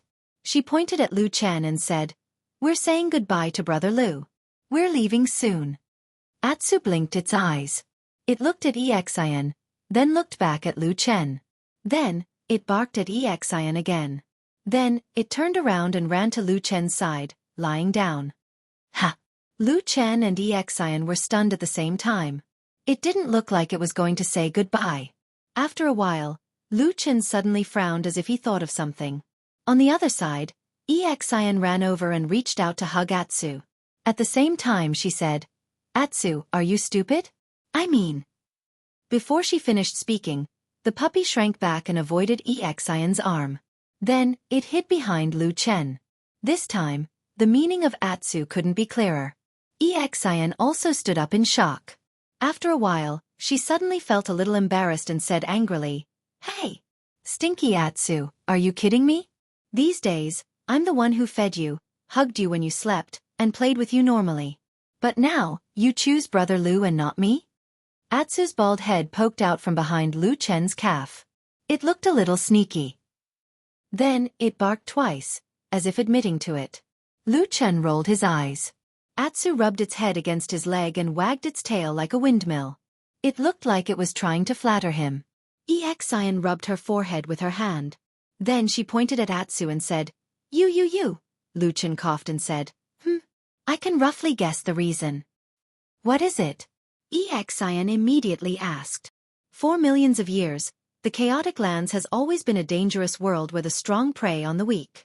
The countless creatures here, including demonic beasts of all sizes, have long gotten used to this set of rules. So, when they are still small and weak, if they have a choice, all demonic beasts will follow their innate instincts and attach themselves to the stronger side. Lu Chen looked at Xian and smiled. He didn't finish his sentence. Xian stood rooted to the ground. Her pretty face was a little red. After a while she said hatefully, Damn it, even a little bastard like you is looking down on me. Chapter 72. Atsu looked at Xian with some affection in its eyes, but it still refused to come out from behind Lu Chen. It seemed that it was determined to follow Lu Chen. Lu Chen also sighed and said to Atsu, Hey! Stupid dog, let me tell you, if you follow her, you can live a good life without worrying about food and drink. That is a happy life. If you follow me, you won't have a good life. Maybe you will die in the wilderness at any time. That's right. Xian repeated, looking at Atsu eagerly. This time, Atsu didn't even look at Xian, it just looked at Lu Chen and wagged its tail desperately. You stupid dog. Xian was so angry that she couldn't speak, but she was also a little reluctant to leave Atsu. Her eyes were a little red. In the following period of time, 2 people and a dog spent almost half a cup of tea's time at the exit of the Leaping Tiger Gorge. However, no matter how much Xian tried to persuade him, Atsu was still indifferent. In the end, Xian finally gave up. She had no choice but to say goodbye to Lu Chen.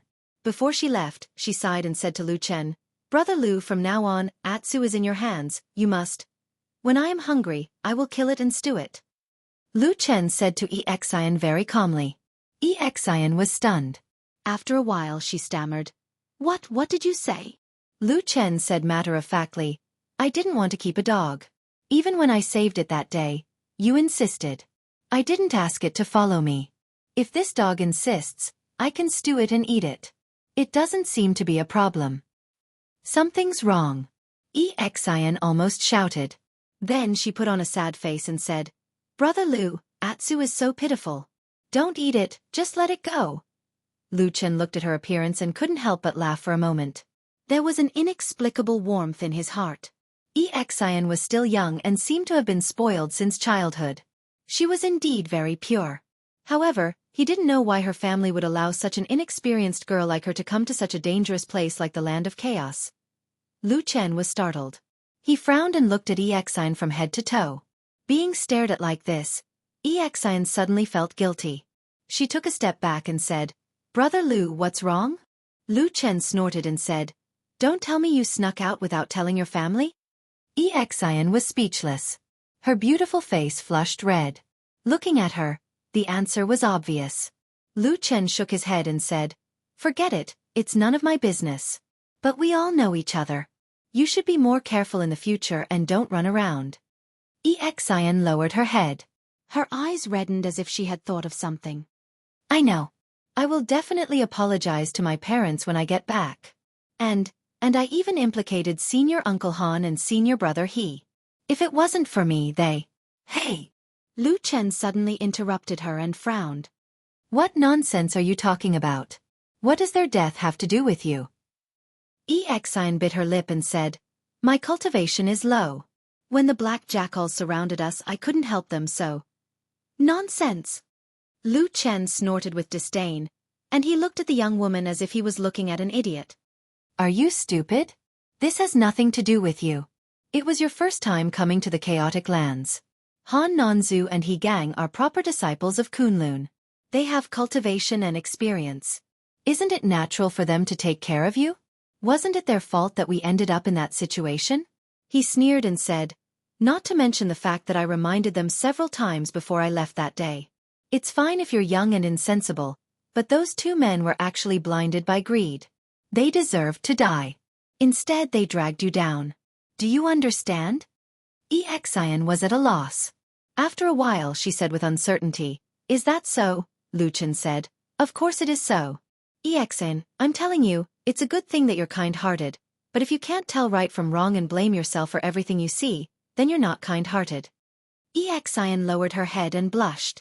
She glanced at him from the corner of her eye and asked guiltily, What is that? Lu Chen said angrily, That is called being stupid.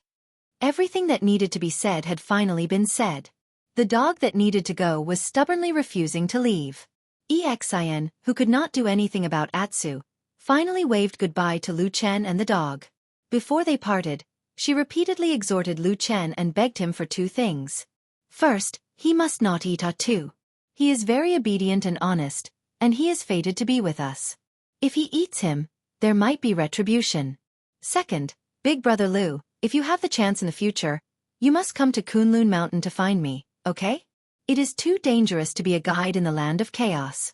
Why don't I beg my parents and master to help you find a job as a Kunlun party's odd job disciple? It is safe and comfortable, and you will be respected when you go out. Also, don't forget to bring Atsu to find me. I know. Even though Lu Chen was experienced, he could not stand the girl's long-winded pleading. He said, I will not eat this dog. At most, I will ignore it. It is getting late. You should be on your way. Woof woof, woof woof woof woof. Atsu lay at Lu Chen's feet and barked at Xian. Xian nodded. She was a little reluctant to part with Atsu. She had not seen much of the world. This time, she had stayed with Lu Chen and Atsu for so many days, so she had some feelings for them. She looked back with every step and waved her hand every 2 steps. She slowly left Lu Chen and walked forward. Lu Chen and Atsu looked at her together, and then gradually, the look in the eyes of the man and dog became a little strange. They must be a little reluctant to part with me, Xian thought. She felt a little warm, but also a little shy. Her footsteps became slower. But at this moment, she suddenly heard Lu Chen's somewhat exasperated voice from behind her. Hey! What? Xian suddenly turned around and looked at Lu Chen. You are walking in the opposite direction. Xian suddenly froze on the spot as if she had been petrified. She looked around with difficulty and found that she had walked into the Leaping Tiger Gorge again. A moment later, she suddenly let out a soft cry and covered her eyes with her hands. She didn't dare to look at Lu Chen and Atsu again. She turned around and ran away with large strides, disappearing into the distance like a wisp of smoke. Vaguely, it seemed that Lu Chen's voice came from behind the dust. It seemed that he was talking to the dog beside him. Atsu, I can't believe there is someone more stupid than you. Woof woof woof woof. Atsu barked again and again. It seemed to be very dissatisfied. Chapter 73. Autumn had passed unknowingly, and the Crescent City outside the Land of Chaos had also entered winter. Compared to the legendary Great Ice Sea of the north that could freeze people into ice cubes, the winter here was not considered difficult. At most, one would need to add 1 or 2 layers of clothing. If a cultivator was strong enough, even this could be waived. Lu Chen walked leisurely in the Crescent City, and not far behind him, a limping black puppy was following closely. Although he had warned Xian sternly when they parted, Lu Chen did not really slaughter Atsu in the end. The current Atsu was completely different from when he was found in the Land of Chaos. The shaved hair on its body had grown back, and it was no longer that ugly bald dog. And at this moment, Atsu's body was a size bigger than before. Its black fur was glossy, and its movements were relaxed and agile. Its pair of dog eyes were bright and intelligent, and it looked very lively. It was as if its entire body had become a different dog. Probably only its lame legs still stubbornly recorded its painful past. After passing a street corner, in front of him was the busiest market in the Crescent City. People came and went, and the noise was like waves of water. Lu Chen looked left and right, and continued to walk forward without a change in expression. Behind him, Atsu looked around, and suddenly burrowed into the crowd, disappearing in the blink of an eye. Lu Chen casually looked back, and his expression was indifferent as if he did not care. He just continued to walk forward, and not long after, he walked to the busiest place in the market. Suddenly, he saw a group of people gathered in front of the bulletin board on the street, whispering and discussing, as if they had seen something surprising. Lu Chen's curiosity was piqued, and he also walked over. He squeezed into the crowd and looked at the bulletin board. He saw that on top of the layers of old paper, there was indeed a new piece of yellow paper, and a few lines of words were written on it. Arrest the great thief Blue Butterfly. This monster is greedy, lustful, and extremely vicious. He has committed countless evil deeds, murder, arson, rape, and pillage, and has caused great harm to the world. Recently, it has been rumored that he has fled to the land of chaos. Along the way, cultivators are hunting him down, and anyone who captures this monster will be rewarded with 5,000 spirit stones. The last signature was impressively the famous Xianxia Meng. The surrounding passers-by were discussing. Some people expressed anger and disdain for Blue Butterfly's many evil deeds, while others lamented that since Xianxia Meng had appeared, there was no place for this monster in the world. It was no wonder that he could only run to the most dangerous and chaotic land of chaos, where Xianxia Meng's power was the weakest. Lu Chen stood in front of the notice board and looked at it for a while. His expression became slightly strange. After a while, he suddenly sighed and cursed to himself in a low voice. What a bitch! Lu Chen turned away from the notice board and walked out of the market. When he was halfway there, he saw a black shadow flash beside him. It was the black dog. He didn't know where it came from, but it was holding a bone in its mouth. There wasn't much meat on it, so Lu Chen didn't know where it found it. When Atsu saw Lu Chen, it came over and wagged its tail at him affectionately. Then, it placed the bone at Lu Chen's feet. Lu Chen rolled his eyes and said, Atsu, I've told you many times, I don't eat this. Atsu didn't seem to understand Lu Chen's words, but he looked very happy and barked at Lu Chen twice. Lu Chen shook his head and reached out to touch Atsu's head. Then, he continued to walk forward. When Atsu saw this, it quickly picked up the bone on the ground and chewed on it along the way, following Lu Chen. When the man and the dog walked out of the Crescent City gate, the bone in Atsu's mouth was already gone. After leaving the city, Lu Chen brought Atsu all the way south. Unknowingly, they walked to the familiar Leaping Tiger Gorge. However, this time, Lu Chen didn't enter the gorge. Instead, he looked up at the Dragon Mountain and Tiger Mountain. After pondering for a moment, he turned to the side and walked into the dense forest. He followed the mountain and went up the Dragon Mountain. Legend had it that there were dragons on the Dragon Mountain a long time ago. However, this legend was just like the Dragon Lake on the Tea Mountain in Qingshutang village. The ancestors just casually talked about it, and the descendants just listened to it. The forest on the Dragon Mountain was dense, and there were almost no roads to follow. It could be seen that almost no one came to the mountain. Lu Chen and Atsu climbed from the foot of the mountain for almost an hour, but they still hadn't walked out of the forest. However, they saw a small hill with 3 or 4 rocks exposed on the ground. The surface of the rocks was mottled and covered with moss. Lu Chen looked in that direction for a while, then raised his head to look at the color of the sky. He then walked around the rocks and came to a place that was several zhang higher. He crouched down under a tree root that allowed him to see the rocks below. Atsu wagged its tail and walked to Lu Chen's side. There was some doubt in its bright eyes. Lu Chen smiled at it, then put his hand to his mouth and gestured for it to keep quiet. Atsu tilted its head, and its 2 dog ears lowered slightly. After a while, it actually laid down beside Lu Chen. The forest was very quiet. From time to time, there were crisp bird cries coming from the branches and leaves above their heads, making the forest seem even more quiet. And in a place further away, there were occasional roars of beasts, but they couldn't tell what kind of beasts it was. Lu Chen had been lying on the ground, motionless for a long time. His eyes were calm, and most of the time, he was staring at the rocks below. It was just that nothing had changed after such a long time. The waiting was a little frustrating, and Atsu couldn't help but move from time to time. Sometimes, he would use his claws to pat the fallen leaves beneath him, and sometimes he would rub his head against Lu Chen's body. Most of the time, he would use his nose to sniff around. They waited and waited, and the light in the forest gradually dimmed. The day seemed to be coming to an end. Atsu seemed to be a little bored. It opened its mouth and yawned, but Lu Chen was unusually patient. Looking at him, it seemed that he still wanted to wait. Night was coming, and the forest became dark. Lu Chen slowly propped himself up and carefully looked around. When the corner of his eyes swept to his side, he was suddenly startled. He discovered that in this pitch-black place Atsu, who was lying beside him, had a pair of eyes that slowly brightened in the darkness. A faint green luster appeared, like a ball of dark green fire, quietly burning in the silent darkness. Lu Chen reached over, hugged Atsu's head, and touched it. Atsu made a low whine, as if it was responding to something. Then, Lu Chen let go of his hand, stood up, and slowly walked down. The forest was dark, and he couldn't even see his fingers in front of him. But he seemed to be able to see things in the dark, and his steps were extremely accurate and steady. Not long after, he walked to the side of the rocks. He squatted down, put one hand on the edge of the largest rock, and gently touched the bottom of the rock with the other. The moist moss exuded water vapor, and his fingers were wet. In the darkness, Lu Chen fumbled for a moment, and then found something from the dark gap under the rock. He put it in his arms, turned around, and left. Chapter 74. The darkness obscured the movements of all the figures. Only a pair of eyes that were like eerie flames flickered faintly in the forest.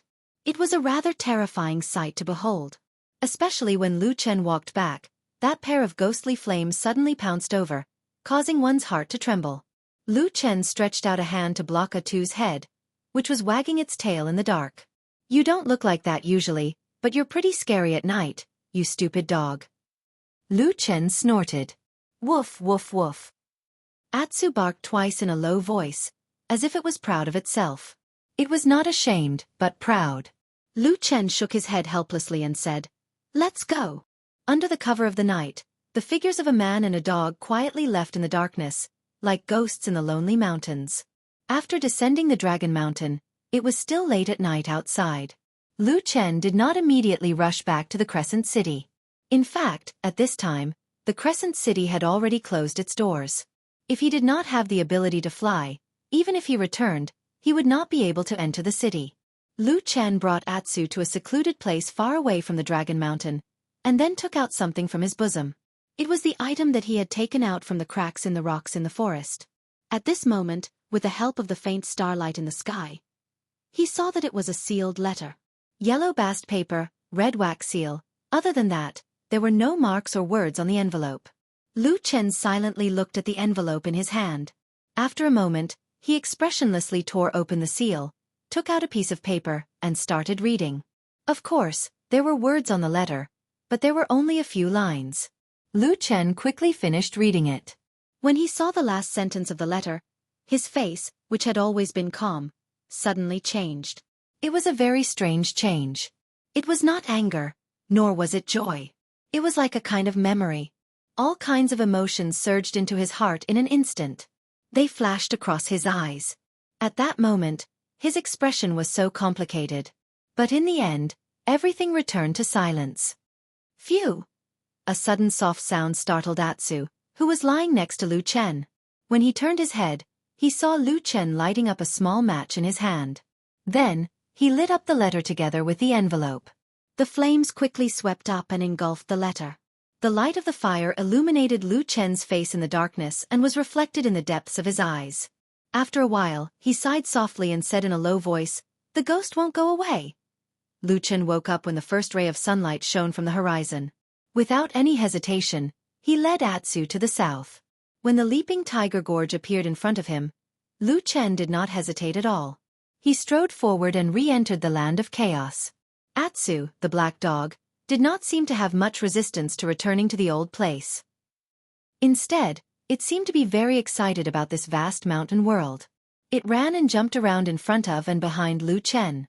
It sniffed everywhere with its nose and found a few towering trees to pee on. However, no matter what, Atsu would not be too far away from Lu Chen. In fact, it followed Lu Chen even more closely than when it was in Crescent City. It almost never left Lu Chen's sight. One man and one dog walked all the way. The route they took was actually the same as the route that Lu Chen took to the Black Armor Mountain with Xianxia and the others. Therefore, on the second day, Lu Chen and Atsu once again stood at the fork in the road near the Black Armor Mountain. Atu stuck out its tongue and squatted on the ground, looking left and right. Its expression was relatively calm, and it didn't seem to be excited about returning home. Or perhaps this stupid dog didn't even remember that a place not far from here might be its home. Lu Chen glanced at the Black Armor Mountain in the distance, and walked in another direction with an indifferent expression. That direction led to the deeper part of the land of chaos. In that direction, there was a pass that was buried in the passage of time. It was full of blood, hatred, and betrayal. There was a deserted valley there. On the 6th day, Lu Chen and Atsu arrived at the deserted valley. The dangers and difficulties they encountered on the way were far greater than what they had experienced in the Black Armor Mountain. The demonic beasts on the way also rapidly became stronger. Especially the closer they were to the deserted valley, the more dangerous the demonic beasts became. Even the invisible signs of the spiritual power of the 5 elements became much more intense. Fortunately, Lu Chen seemed to be particularly good at this kind of dangerous thing. After many times avoiding the ferocious demonic beasts and many strange dangers, he and Atsu finally arrived at the outside of the valley. The deserted valley was a steep valley surrounded by mountains. There was only a narrow passage connecting it to the outside world. Since ancient times, there had been a strange power in the deserted valley, which made it impossible for all living creatures to live in it. That was why it was called the Deserted Valley. 10 years ago, there were remnants of the divine sect of the 3 realms doing evil in this place. However, they were detected in advance by the righteous Xianxia Meng, who sent an army to surround and annihilate them. The evildoers were wiped out, and the world was cleansed. It was said that the battle was earth-shattering, the wind and clouds changed color, the mountains shook, and the evildoers of the devil sect suffered heavy casualties. However, after the battle, this place was filled with evil spirits. Ordinary cultivators with weak cultivation couldn't get close to it. It was said that it was caused by a curse cast by the great cultivator of the devil sect before he died. Anyway, this valley was originally deserted, so after a long time, no one came here. When Lu Chen walked on the narrow mountain path, he looked at the somewhat familiar mountainous terrain around him. There was a trace of complexity in his eyes. However, when he walked to the entrance of the deserted valley, he suddenly stopped. In his memory, there was a figure standing on the small hill next to the mountain path. The mountain breeze blew past, the clothes fluttered. Lu Chen was in a trance for a moment. It was as if he saw a handsome man in white. But that illusion disappeared in a blink of an eye. What reflected in his eyes was a fatty standing against the wind. "Hey!" That fatty stood on a high place, waved at Lu Chen with a laugh and shouted, "Long time no see." Lu Chen's mouth twitched, looked at the stupidly fat old ma jumping down from the small hill. He sneered and said, "Why are you not dead yet?" Old ma sternly said, "This is not right of you. We have known each other for a while. We have been neighbors in the same village for 10 years. You come up and ask me if I am dead or not. Can we still be friends?" Lu Chen spat and said, "If we are friends then don't come and bother me." Old Ma shrugged and said with a bitter smile, "If it was me, of course I wouldn't come and find you. Isn't it because I have no choice?" Lu Chen was startled. Suddenly his face changed slightly and said, "You mean?" Old Ma glanced at the valley behind him and said in a low voice, "He is also here."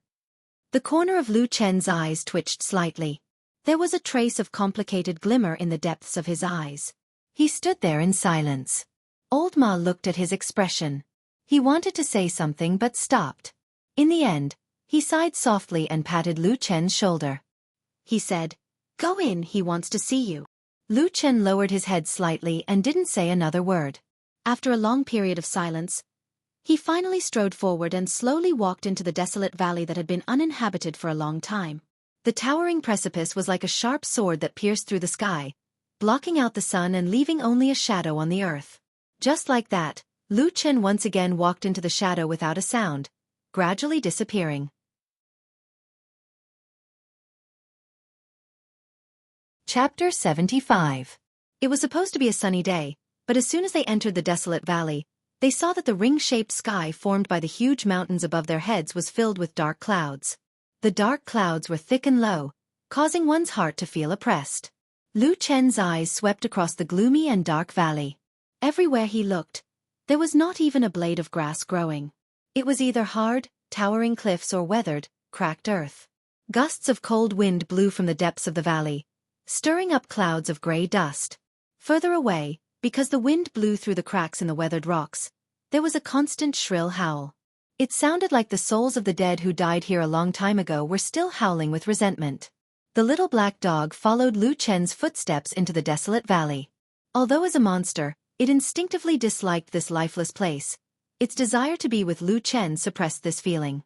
However, when it walked into the valley, especially after following Lu Chen for a distance of about 10 feet, Atsu suddenly stopped. It groaned in a low voice, and its face seemed to be in pain. Its whole body was trembling slightly, as if it was feeling very uncomfortable. However, after glancing at Lu Chen in front of it, Atsu hesitated for a moment, but it still insisted on walking forward. But soon, something even worse happened. After only a few steps, Atsu's footing became unstable. Its body swayed, and after every 2 steps it took, it would lose its balance. Not long after, it fell to the ground with a thud, and all 4 of its legs began to twitch. A shadow suddenly blocked its sight. Atsu groaned in a low voice and looked up, only to see that Lu Chen had returned to its side. After reaching out and gently touching Atsu's head, Lu Chen carried it and walked back to the entrance of the valley. Then he put Atsu on the ground and said in a low voice, "Wait for me here." Atsu panted for a while, and the abnormalities in his body gradually subsided. It stood up again, glanced at Lu Chen, and then stuck out its tongue to lick Lu Chen's palm. Lu Chen smiled, then turned around and walked away, quickly disappearing into the depths of the gloomy valley. Only a gust of chilly wind swept past, sweeping up a cloud of dust and obscuring the world. Atsu was the only dog left at the entrance of the valley. It lay there for a while. Perhaps it was bored, or perhaps it felt that something was wrong. It stood up and looked around. The surroundings were desolate, and there was no movement at all. Atsu hesitated for a moment, then tried to take a step forward. But after a few steps, Atsu immediately felt that strange feeling from before again, so he quickly retreated. Then, it tried to walk a few steps along the edge of the valley, and soon discovered that this way of walking would not trigger the strange phenomenon. Atsu shook its body, stretched, and waited in the same place for a long time. But for some reason, Lu Chen still did not come back. Atsu waited in boredom. After a while, it finally stood up and slowly walked along the stone wall of the valley. The stone wall was hard and rough. It was unknown how many years it had been eroded by wind and rain here. It looked strange in shape, and many places were even as sharp as the edge of a knife. Atsu avoided those dangerous stones and slowly walked forward curiously. As it walked, it just happened to detour around a thick stone ridge that was filled with cracks. Suddenly, a gust of cold wind blew past. In an instant, all the cracks in the stone were filled with strong winds. Almost at the same time, a dozen incomparably shrill cries suddenly sounded behind Atsu. Roar! Ah! E! G! At that moment, it was as if thousands of ghosts were howling, and the scene could be said to be extremely terrifying. Atsu was shocked, and all the hair on his body instantly stood up.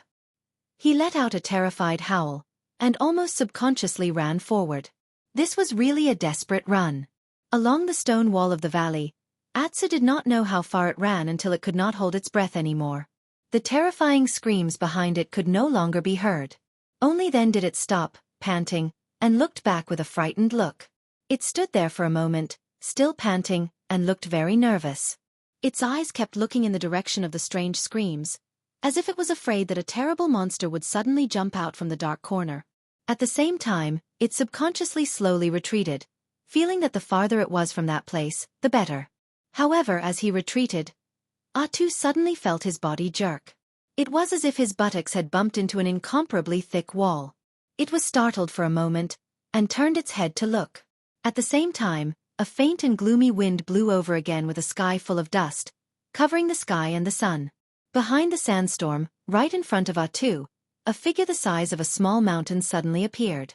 Because of the dust, the appearance of this enormous creature could not be seen, but Atsu's figure seemed especially small under the shadow of that black shadow. Atsu's eyes widened, and it stared blankly at the huge figure. And in the sandstorm, the huge monster also seemed to feel something, and it slowly turned its head.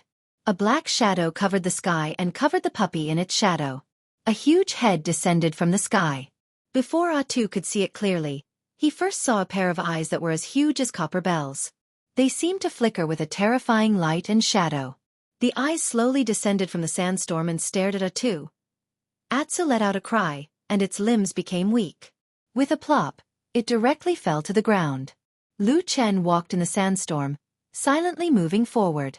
The barren valley was filled with a strange and desolate atmosphere, as well as an invisible but abnormal feeling of chaos. But strangely, he seemed to be completely unaffected by it. When he gradually reached the center of the desolate valley, the terrain of the valley became even more chaotic. There were large and small cracks everywhere on the ground, crisscrossing each other. It was a ghastly sight. It was as if a terrible natural disaster had happened here a long time ago, and a powerful force had wreaked havoc here, leaving this valley with eternal marks of pain. And under his feet, the color of the ground gradually changed, from the lifeless lead gray color at the beginning, began to become scorched black and dark red marks, and the deeper he went into the valley, the darker the two colors became, giving a strange illusion. It was as if this barren valley was also alive, but at some time, it was stabbed by a knife, and endless blood flowed out. After the blood dried up, it became such an ugly and terrible appearance. All these terrible bloodstains appeared to be radiating outwards, and the source of all this was the circular open space in the center of the valley. Lu Chen slowly walked to this place. The sandstorm blew past him, sweeping up the lapels of his clothes, causing them to float slightly. In his line of sight, as the sandstorm slowly settled, a figure appeared in the ring. That person was not standing but sitting there, but even though he was just sitting, he looked as tall as an ordinary person standing. He sat in the circular open space, which seemed to be the source of all pain, horror and devastation, and also the source of all power, with his back facing Lu Chen, looking at this side of the world. After a while, the sandstorm rose again, and his figure became a little blurred. In the wind, a voice came, gentle and calm, sounding very similar to Lu Chen's usual tone. "You're here." Chapter 76. Lu Chen stood 10 feet away from that person, his eyes looking at the back of the figure in front of him with a complicated expression. Even though there was still sand and dust drifting in the air, but with the naked eye he could still see that the figure was very broad. Even if it was only in terms of width, that figure alone could be equivalent to 3 ordinary people. In other words, it was a fatty. A very, very fat fatty.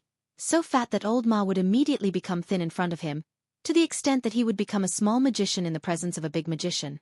Perhaps after a long time of greeting, there was no reply from Lu Chen. The sitting figure with some difficulty slowly turned around, looked at Lu Chen, and then a smile seemed to be heard. He beckoned and said, "Come over." Heaven and earth suddenly held their breath.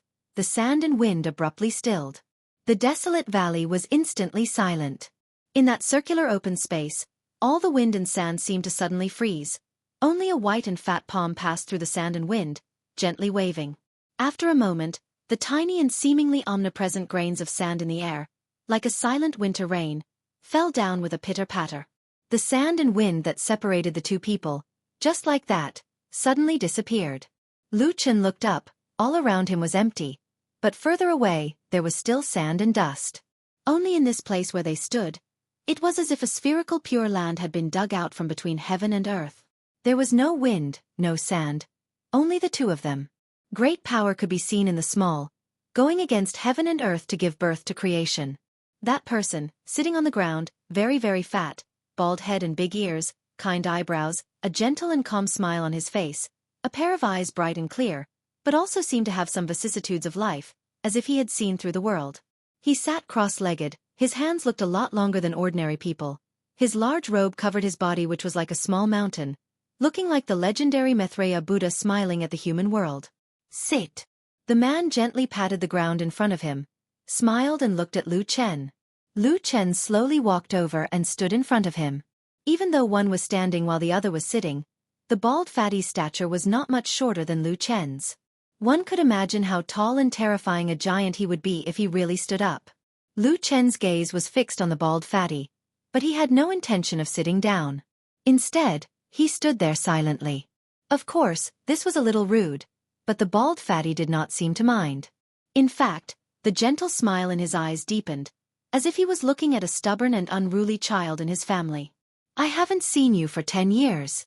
The bald fatty said with a sigh. "How have you been?" "Not good," Lu Chen said.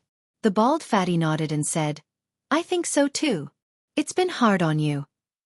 Lu Chen sneered, probably too lazy to say anything more. He randomly found a place and sat next to the bald fatty. Suddenly looking for me, "What's the matter?"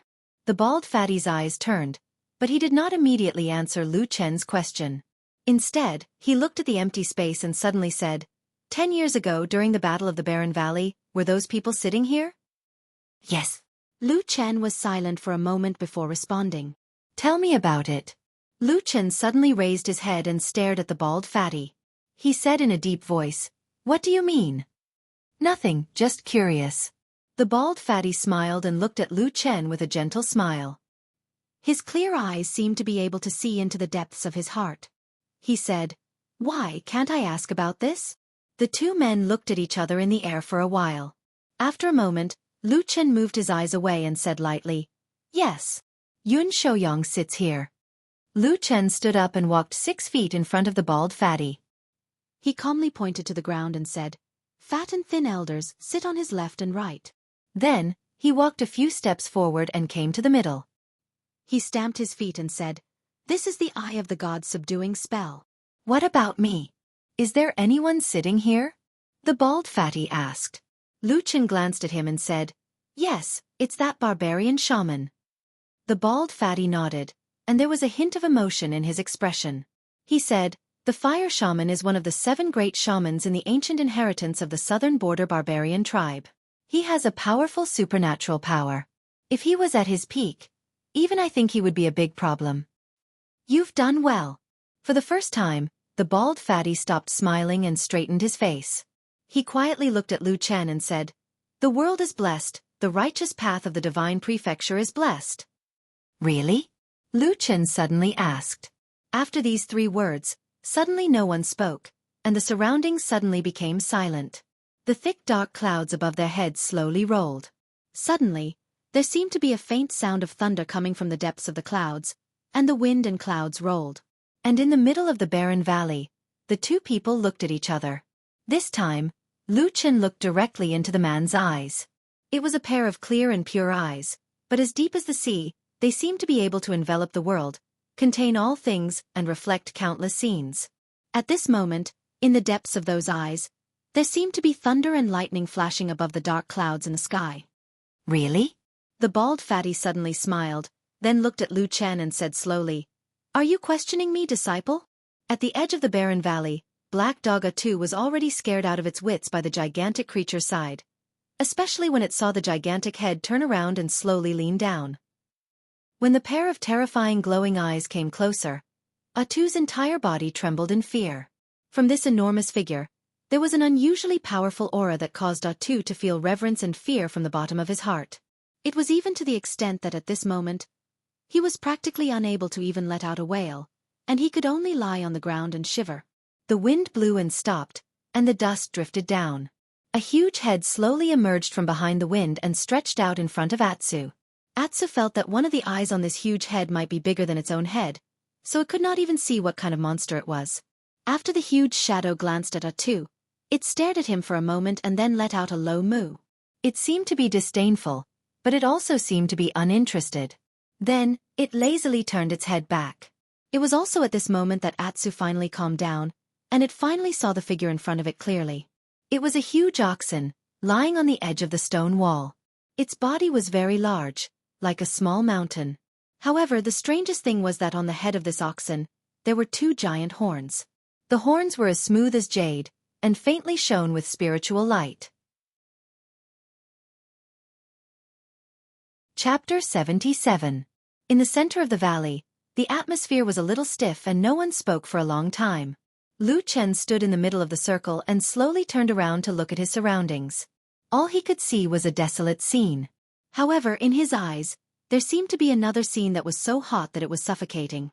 It was a burning flame, a huge pillar of light that fell from the sky, a magnificent power that could split the heavens and the earth, and a light shadow that shattered into countless pieces like a nightmare. Along with it, there was also the pain of the black flame that seemed to be engraved in the depths of his soul and would never be forgotten. "I'm not your disciple." Lu Chen suddenly smiled. Looking at the bald fatty, he said calmly, "You're the high and mighty perfected Lord Tianlan, who is respected by all, and I'm just a shadow in a dark corner." After he said that, the expression of the bald fatty, who had a dignified and imposing manner that seemed to be able to swallow the world, or rather, the legendary figure perfected Lord Tianlan, suddenly changed. He lowered his head slightly, and there seemed to be a touch of pain in the depths of his eyes. After a while, he smiled bitterly and said, "Do you hate me in your heart?" Lu Chen shook his head slowly with a complicated expression, as if recalling something from the past. He said, "I don't think so. It's just that I often have nightmares over the years. I dream that I killed a lot of people. I dream that the ground is covered with fire and blood, and I dream that there are mountains of corpses and seas of blood. Perfected Lord Tianlong frowned, and a strange expression flashed across his face. He asked, "What happened?" After a moment of silence, Lu Chen looked up at him and said, "Back then, after I secretly destroyed the god-vanquishing spell here, the black flame curse immediately took effect and burned my flesh and soul. I was in great pain, and my mind became muddled. I only vaguely remember that I walked out of the valley, and there seemed to be a fight in the middle. The bloody scenes in my dreams seemed to be from that time." "You didn't remember wrongly." Perfected Lord Tianlong suddenly interrupted him and said indifferently, "The plan that we made that day was to cooperate with each other from the inside. After you destroyed the god-vanquishing spell in the valley, Xianxia's army launched a fierce attack from outside. Because most of the elites of the Three Realms Fiend cult were gathered here, the battle was extremely tragic. The mountains of corpses and seas of blood you saw were probably the scene at that time." Lu Chen was stunned, as if he didn't expect Perfected Lord Tianlong to be so direct. He hesitated for a moment and said, "Is that so? Then I dreamed that I killed a lot of people." Perfected Lord Tianlong said, "No. You fainted not long after you left the valley and was saved by someone. You didn't fight for long." "You didn't fight. You didn't have fighting at all. Of the battle that year. You saw." Lu Chen was silent for a long time, but the gloominess on his face gradually lessened and he seemed to be more relaxed. After a while, he let out a long breath. Perfected Lord Tianlong sighed softly and said, "It's my fault. If I could meet you once in all these years, maybe you wouldn't be so sad." Lu Chen shook his head and said, "It's none of your business." "Oh right, Elder Yun Shouyang of the Fiend cult had a son and a daughter. The son's name was Yun Jian and the daughter was Yun Shaoqing. Do you know what happened to them?" Perfected Lord Tianlong pondered for a moment and said, "They died in that battle." Lu Chen hesitated for a moment and said, "How did they die?" Perfected Lord Tianlong looked at him and said, "When Xianxia's army besieged the valley, they resisted stubbornly with other evildoers of the Fiend cult and killed many of our cultivators. They were killed in the battle." "They died in the battle?" "Yes." Lu Chen was silent again. After a while, he suddenly shook his head and sighed. Then, he looked at Perfected Lord Tianlong and his eyes seemed to have regained some of their original brightness. He said, "All right, after saying so much nonsense, you still haven't told me why you're looking for me." Perfected Lord Tianlong smiled and said, "That's right. A good man should face life with a smile." Lu Chen snorted and said, "Easy for you to say. If you're capable, let the black fire burn for 10 years before saying that." As he spoke, he was still a little indignant. He cursed under his breath and said in a low voice, "Damn fatty." Perfected Lord Tianlong smiled and shook his head, as if he did not hear that complaint. He said, "I do have something that I need your help with." "What is it?" "Go to the Kunlun party and find an evildoer of the Fiend cult that has been in hiding for many years. 5 years ago, one of my secret agents in Fuyunji accidentally discovered a certain stronghold of the Fiend cult in the Immortal City.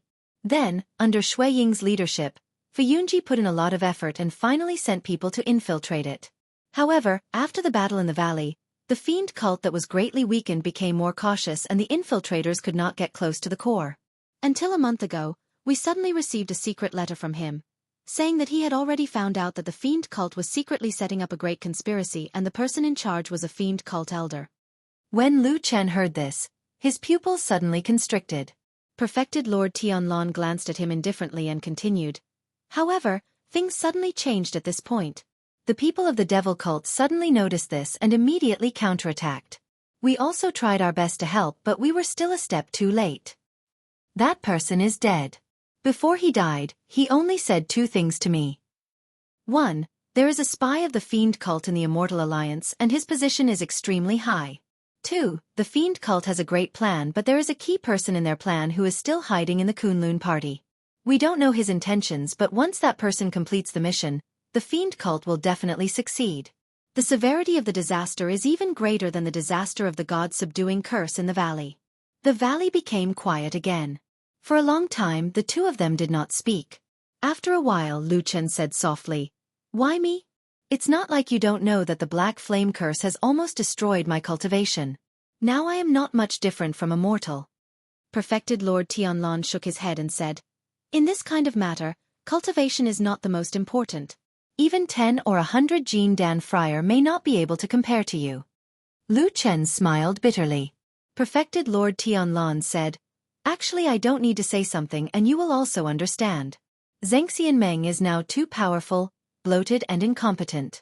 The spy in a high position that the Death Warrior said is indeed possible. Since that is the case, everything that starts from Xianxia Meng will be like a sieve. We can't continue. To do this, we must find a person who even Xianxia Meng does not know." Lu Chen laughed self-deprecatingly and said, "Then it will be me? But don't forget, the remnants of the fiend cult are still searching for the whereabouts of that black wolf. But they can't find it." Perfected Lord Tianlan said lightly, "There are only 2 people in the world who really know your identity. And other than you, I can't think of anyone else who knows the origins, cuts, codes, history, habits and all kinds of secret matters of the 3 realms divine sect like the back of his hand. To find that deeply hidden evildoer of the fiend cult, only you can do it." Perfected Lord Tianlan looked at Lu Chen with a solemn expression and said word by word. Chapter 78. Lu Chen remained silent for a long time before he asked in a soft voice, "You trust me that much?" Perfected Lord Tianlan said, "The demons of the devil cult are as cunning as foxes and they are everywhere. But if I had to choose someone who would never conspire with the devil cult, I would only trust you." "I don't want to go," Lu Chen said. Perfected Lord Tianlan frowned and asked, "Why?" Lu Chen raised his head to look at him and said, "In these 10 years, every time the black fire burns my body, I feel like I'm better off dead. When I think of all the things I've done in the past, the wind blades, the frost swords, and the blood on my hands, I sometimes wonder if all the suffering I've endured was worth it. For the people of the world or for the righteous path." Lu Chen's face was a little bleak as he said, "You told me these words since I was young. I believed it and did it. But now I feel that this idea is quite meaningless." He looked at Perfected Lord Tianlan and said word by word, "What does the people of the world and the righteous path have to do with me? Why should I risk my life and suffer for those people I don't know and have nothing to do with?" Lu Chen looked at Perfected Lord Tianlan quietly and said, "Not to mention me, aren't you the same? All these years, you are the one who suppressed the devil cult the most in Xianxia Meng. But what about the others? Aren't they all muddling along and living a befuddled life?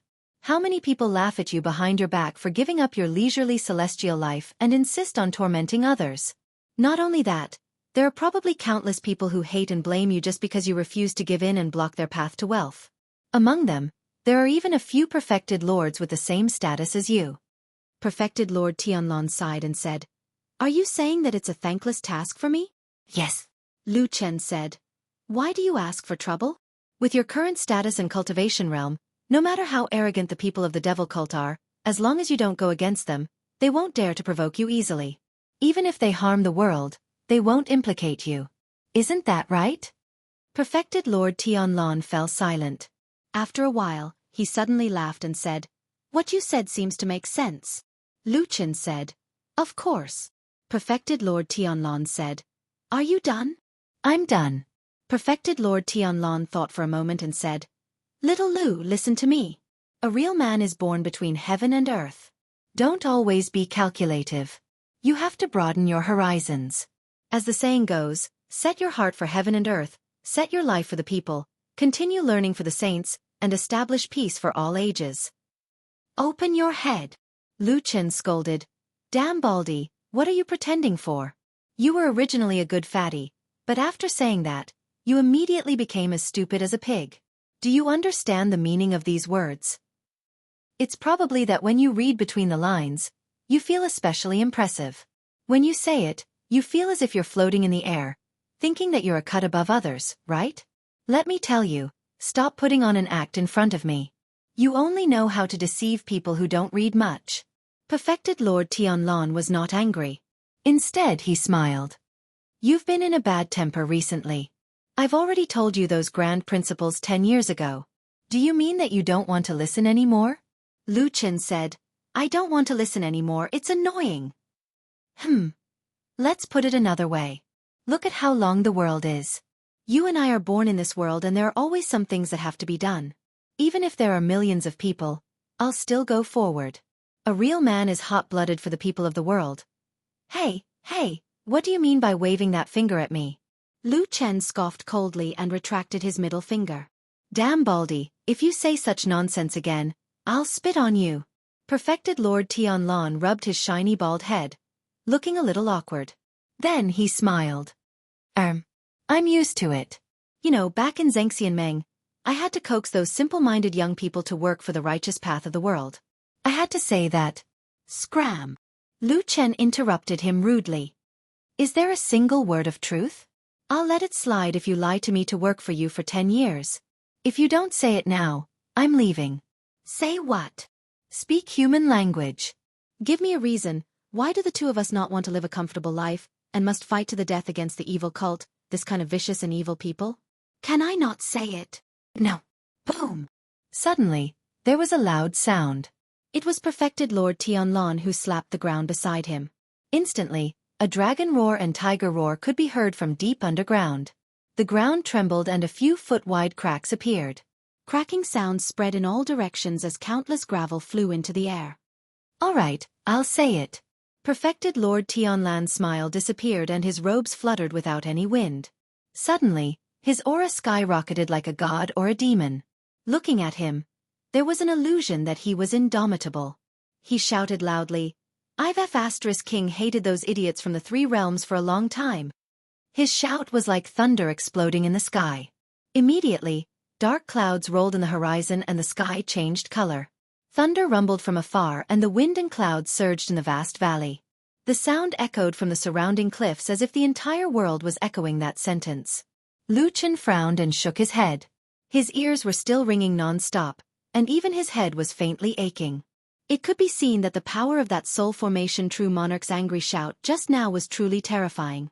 After a while, when the roar in his head gradually calmed down, he looked up at Perfected Lord Tianlan with a strange expression. Just because of this? Perfected Lord Tianlan harumphed coldly with a straight face. These fools are always stirring up trouble. For the sake of some weird idea of unifying the three realms, they're going all out and causing trouble, causing us no peace.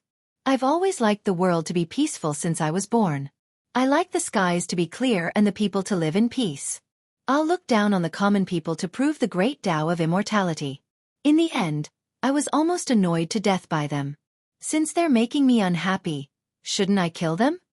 Lu Chen looked at the bald fatty for a long time and suddenly laughed. It's been 10 years and you've become so vulgar. Where's the majestic aura of a soul formation perfected lord? Perfected Lord Tianlan spat.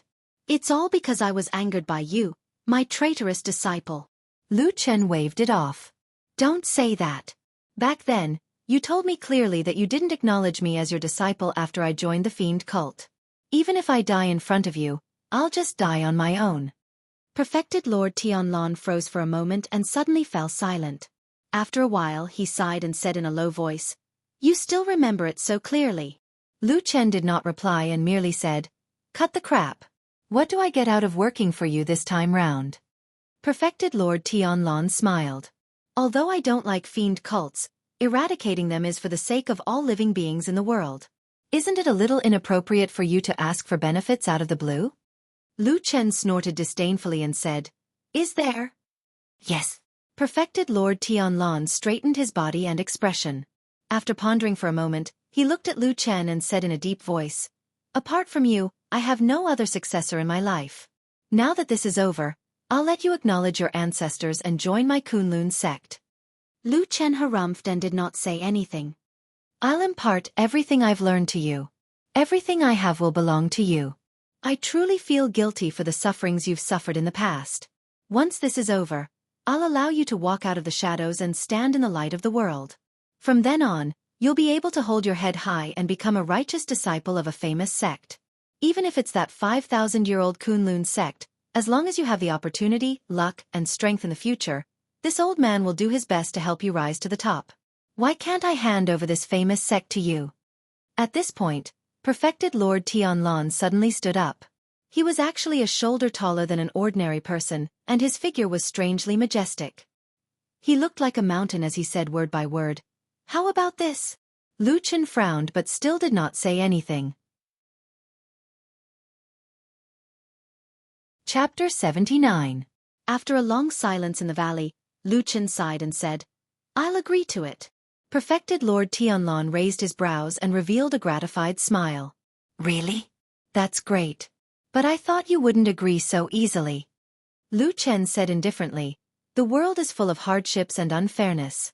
For the sake of the people in the world, for the sake of the righteous path in the world, there are some things that have to be done." Perfected Lord Tianlong said, "How did you become like this after 10 years? You have a bright future." "I learned all this nonsense from you." Lu Chen shook his head and said, "Those guys are always after me. I've been hiding for 10 years and I'm tired of hiding. I might as well take this opportunity to destroy them and get rid of all future troubles." This time, it was Perfected Lord Tianlong's eyes that flashed with surprise. "How can you be so sure that we can take this opportunity to destroy the fiend cult of the Three Realms?" Lu Chen smiled faintly. "I've been in the fiend cult for too long and I'm too familiar with their methods. Those fellows are all lunatics. Every single one of them wants to do something, but once they do, they want to do something that will shake the world and shake the earth." He glanced at Perfected Lord Tianlong and narrowed his eyes. His eyes gradually revealed a trace of coldness as though he had returned to the black-robed youth whose hands were stained with blood. He said coldly, 10 years ago, 3 out of 5 elders of the fiend cult were killed in the battle with the god-vanquishing curse.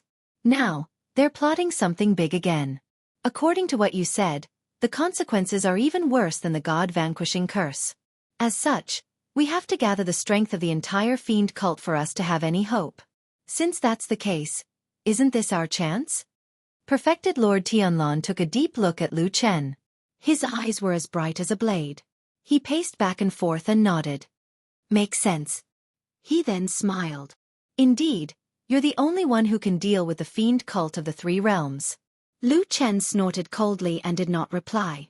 After a moment of silence he said, "However, I still have a few things to tell you when I go to Kunlun." "Speak."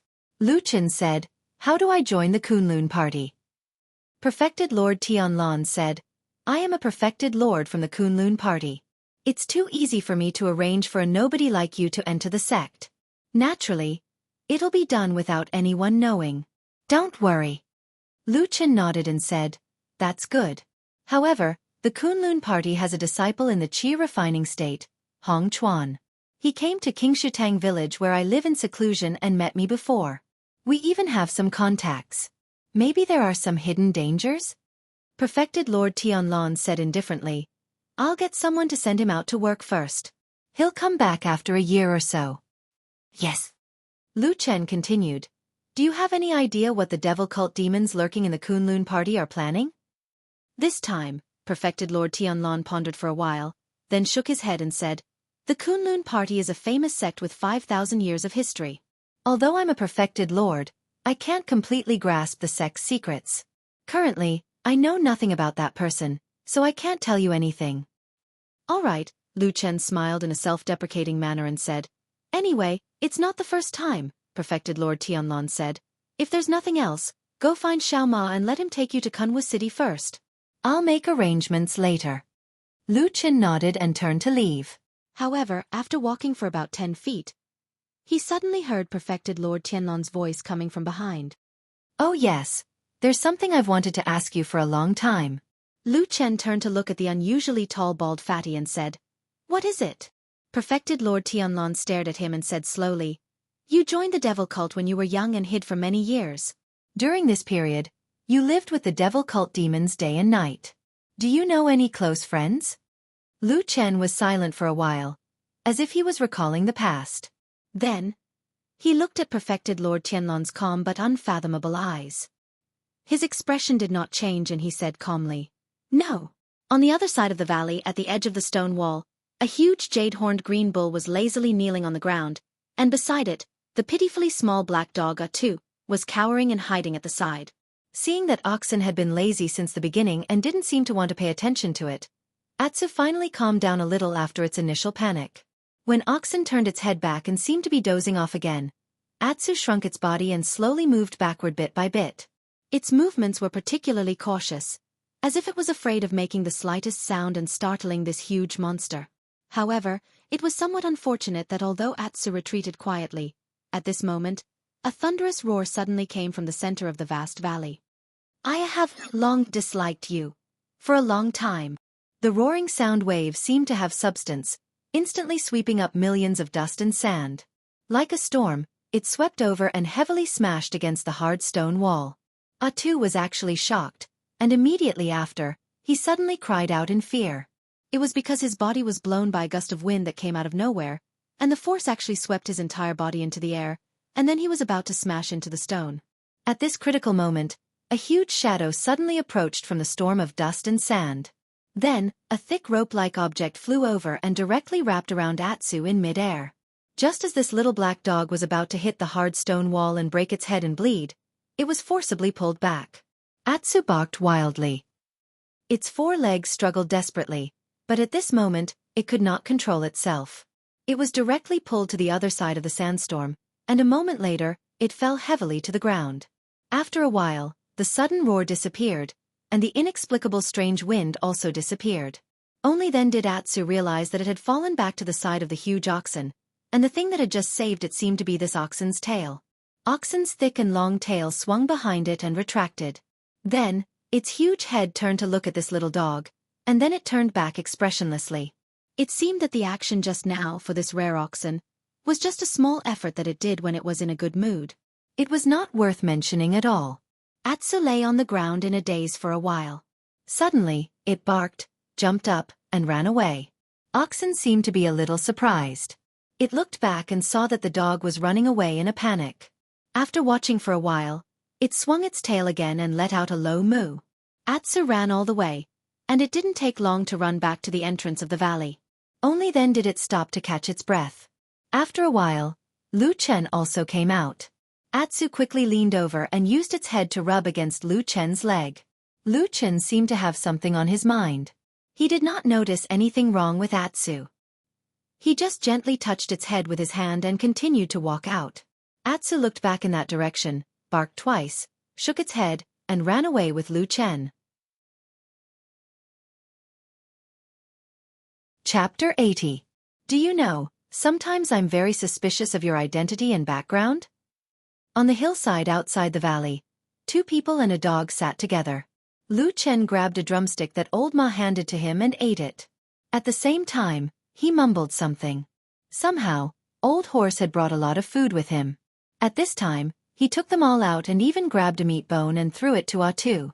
This made the black puppy so happy that it lay on the side and gnawed happily. The sound of chewing could be heard continuously. This puppy is not bad, but it's lame, Old Ma sighed and then turned to Lu Chen and said, What did you say just now? Lu Chen didn't even look at him and murmured again. Old Ma sneered and said, I have a clean background, and I'm loyal and courageous. What are you doubting? Lu Chen glanced at him and sneered, I've seen through you in the past 10 years. You're fat, ugly and stupid. You can't even do business or cultivate. Hey! Old Ma said angrily, Bastard, it's fine if you say I'm fat, but how can you say I'm stupid? If I didn't protect you for the past 10 years, you would have died many times. Lu Chen ignored Old Ma's protest and continued to say, You're stupid, fat, and have low cultivation. But for more than 10 years, the famous Lord Tianlan didn't trust anyone and only let you hang out with me. If that damn Baldy didn't lie and really values me as much as he does, then there must be something wrong with your identity. He looked at Old Ma with interest and clicked his tongue. Why does he trust a useless person like you so much? Are you the bastard son of that damn Baldy? Old Ma was a little surprised. Get out! Old Ma glared at him and said, How dare you slander me when you're eating my food? Spit out the chicken. Lu Chen threw the chicken drumstick at him. Old Ma twisted his body and dodged it. Hey, you're good at martial arts. Old Ma smiled proudly and said, Of course these days Oh! Before Old Ma finished his words, he was interrupted by Lu Chen. He seemed to suddenly think of something and stared at Old Ma with a strange expression. He said, That damn Baldy is a super fat man, but you're just an ordinary fat man. Are you really a dissolute man left by that damn Baldy when he was young? Bah! Old Ma said angrily, If you talk nonsense again, I'm going to fall out with you. Lu Chen laughed and clapped his hands. He reached out to Old Ma and said, Do you have wine? Old Ma threw a wine gourd over. Lu Chen caught it, opened the cork and took a big gulp. Then he let out a long breath and said, "Good wine." Old Ma looked at him. Gradually, his eyes softened. After a while he sighed and said, "Have you really thought it through? It's hard to say whether this trip to Kunlun will be a blessing or a curse." Lu Chen smiled and looked at Old Ma. He said, "Shouldn't you help him and try to persuade me to go?" Old Ma shrugged and said, "It doesn't matter to me. Besides, I've stayed with you in that village for 10 years. To be honest, I don't want you to take the risk." Lu Chen was silent for a moment. Then he said indifferently, "I've thought about it. I want to go." Old Ma nodded and didn't say anything else. When he stood up and was about to pack his things, he lightly patted Lu Chen's shoulder. Lu Chen smiled at him gently. When they were packing their things and preparing to leave, Lu Chen asked Old Ma, "After leaving Qingshitang village, where have you been? What have you been doing?" Old Ma didn't care about his image. He pulled up his waistband and patted his chubby belly. Then he walked along the mountain path with Lu Chen and said, "I've been recuperating. After I've recuperated, I went to Kunwu City and opened a small shop." Lu Chen paused and looked at him with a strange expression. He said, You've been preparing for this for a long time?" Old Ma said indifferently, "I can't say that I've been preparing for a long time. But since I had nothing to do anyway, I thought you'd definitely have a bad relationship with the Kunlun party in the future, so I just ran to Kunwu City. It'd be weird if I believed you." Lu Chen sneered and walked forward. However, a complicated light seemed to flash in the depths of his eyes. Atu ran past the two of them, shaking his head and wagging his tail excitedly. It was just that he was limping due to his leg injury, which made him look very awkward. Old Ma looked at it for a while and said to Lu Chen, "What's the matter with this puppy?" Lu Chen said, "I picked it up on the road a few days ago." Old Ma was a bit surprised. He said, "Huh? Has your temperament changed? Has your heart softened?" Lu Chen said, "No, I just thought that if I'm hungry and can't find anything to eat, I'll eat dog meat to stave off my hunger." Old Ma said, "Just pretend I didn't say that." Lu Chen said, "Right, since you've settled down in Kunwu City, I presume that with your means, you must have investigated a lot about the Kunlun party. Let me ask you something. Have there been any particularly outstanding young disciples in the Kunlun party recently?" Old Ma smiled complacently. Soon after, he pondered with rapt attention for a while and said, "The Kunlun party is a famous and large sect. It has many disciples and outstanding talents. Now that you've asked me this question, I don't know what to say. There are many candidates." Lu Chen thought for a while and said, "A few days ago, somewhere in this chaotic land, I met someone in the middle of the night." As he said this, he told Old Ma about the situation that happened that night. Then he said, "The moonlight slash is a Taoist technique that is extremely difficult to cultivate in Kunlun. It's difficult for people who aren't talented to cultivate it. Plus, the person was a young woman. Perhaps you know about it?" Old Ma frowned. After thinking carefully for a while, he shook his head and said, "I know about the moonlight slash, but I really can't think of any young female Kunlun party disciple who could cultivate this technique in the past few years. Let's go back to Kunwu City first. I'll help you secretly inquire about it. It shouldn't be a big problem to find that person." As he said this, he paused and said, "What's wrong? You haven't even seen that woman's face yet. Why are you suddenly so interested in her?" Lu Chen smiled and put a finger in front of his eyebrows. Then he slowly moved forward and lightly touched his forehead a few times. He said calmly, "That night the tip of her sword was right here. If it was just a little bit further forward, it would probably have pierced through my head." The smile on Old Ma's face suddenly faded a bit. He raised his eyes and looked at Lu Chen with a faintly worried expression. However, Lu Chen continued to talk without any change in his expression. He only said indifferently, "It's been many years since someone pointed a sword at my head like this." Woof woof woof woof. The Atsu dog in front of them had already run far away. It turned its head and barked at the two of them, seemingly urging them to hurry up. Lu Chen quickened his pace. At the same time he calmly said, "Find her." Old Ma nodded. He sighed and said, "All right, I understand." Chapter 81. The Kunlun party got its name from the mountain. The entire sect was built on the Kunlun mountain range, which had the reputation of being the most famous mountain in the western continent. 5,000 years ago, a cultivator, Kun Yuanzi and Tai Luo, traveled the world. They passed by the western continent's Kunlun mountain range. It was a time of chaos. The spiritual mountain was covered in dust, and there were countless bandits. They killed and looted all day long, turning the area within 1,000 miles into a hell of water and fire. However, one night, there was a sudden change in the sky. Kun Yuanzi and Tai Luo both saw a huge star fall from the sky and fall into the mountain. That night, the mountain range trembled. Strange lights soared into the sky, and spiritual energy shrouded the mountains and covered the sun like clouds. In the following days, strange things happened around the Kunlun mountain. It snowed in the summer, and women took over the mourning. The land trembled several times a day, and there were signs of mountains collapsing and the earth cracking. The weather was also unpredictable. What's more, strange demons, ghosts, and demonic beasts appeared in the back of the mountain. They were ferocious and valiant. Although there weren't many of them, they often captured people for food. The people of the world were terrified and fled the mountain. No matter where they were, they all said that a great demon had appeared in the mountain, and that it would bring disaster to the world and slaughter all living things. Kunlun Mountain would become a sea of blood. However, Kun Yuanzi and Tai Luo had unique insight. They thought that this mountain was a supreme spiritual vein in the world and the foundation of a great cause. They bowed to the heavens and made a great vow.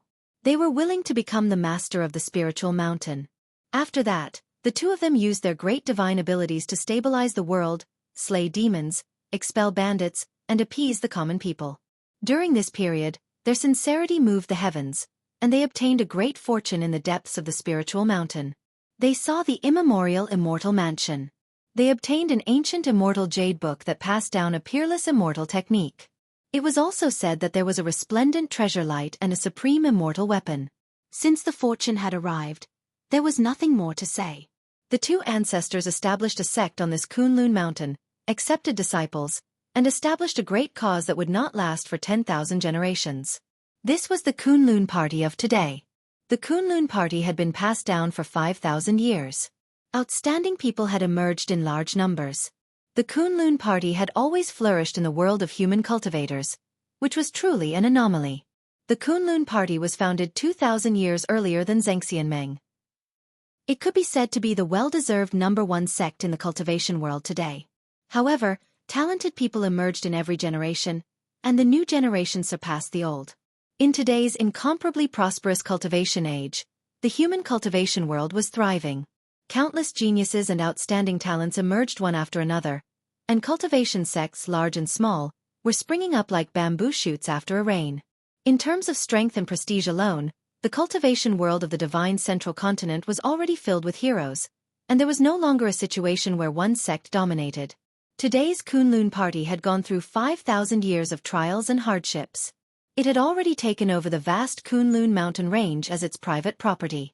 There were no less than 10,000 of its direct disciples who had achieved success in cultivation, and there was even a deity transformation stage true lord who had exceedingly high Taoist magic presiding over the sect. It could be said that it had an illustrious reputation and sat firmly on the throne of a famous sect.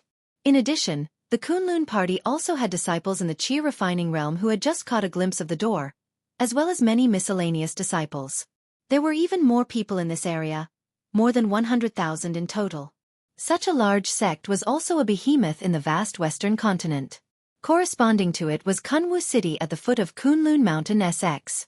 For thousands of years, it had gradually become one of the most prosperous and largest cities in this vast area. Have you been here before?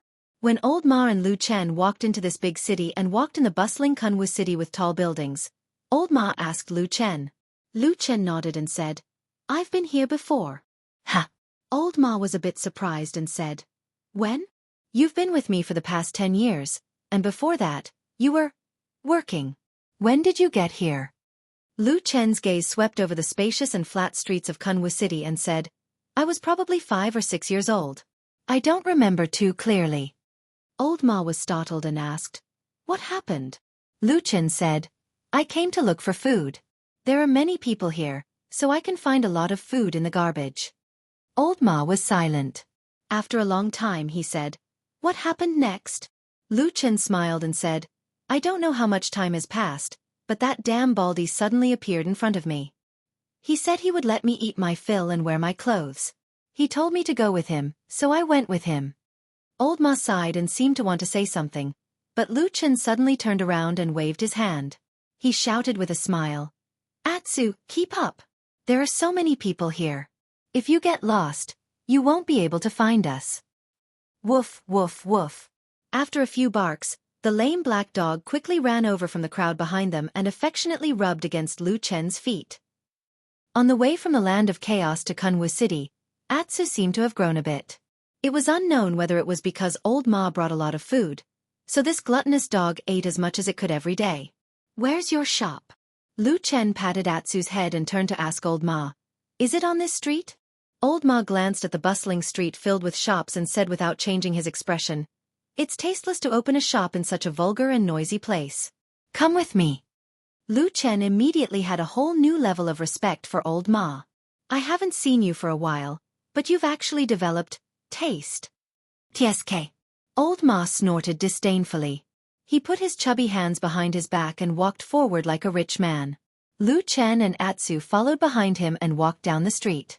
They walked down another street. They walked down another street. After walking down another street. Another street. Hey! Lu Chen couldn't help but call out to the fat man who was already sweating profusely. He looked at him suspiciously and said, Are we not there yet? Why do I feel like we're almost out of the city? Old Ma stopped and wiped the beads of sweat from his forehead. He glanced at the towering city wall in front of him and laughed. Soon, soon. As he said this, he walked forward for a while and suddenly turned to the side. He walked into an alley by the side of the road. After walking for 2 or 3 feet, a wooden door appeared in front of them. Lu Chen stood in the alley and looked around. He saw that the place was deserted and there was no trace of anyone. It was a world of difference from the bustling streets that they had walked through before. On top of the wooden door, there was a signboard with 3 words written on it. Black Hill Pavilion. Do you have any business in this place? Lu Chen couldn't help but ask old Ma. Old Ma sneered and said, What do you know? There's an old saying, fragrant wine needs no dark alley. Do you know that? As he said this, he took out a key and unlocked the door of the house. He led Lu Chen inside and said, Besides, this place has a lot of benefits.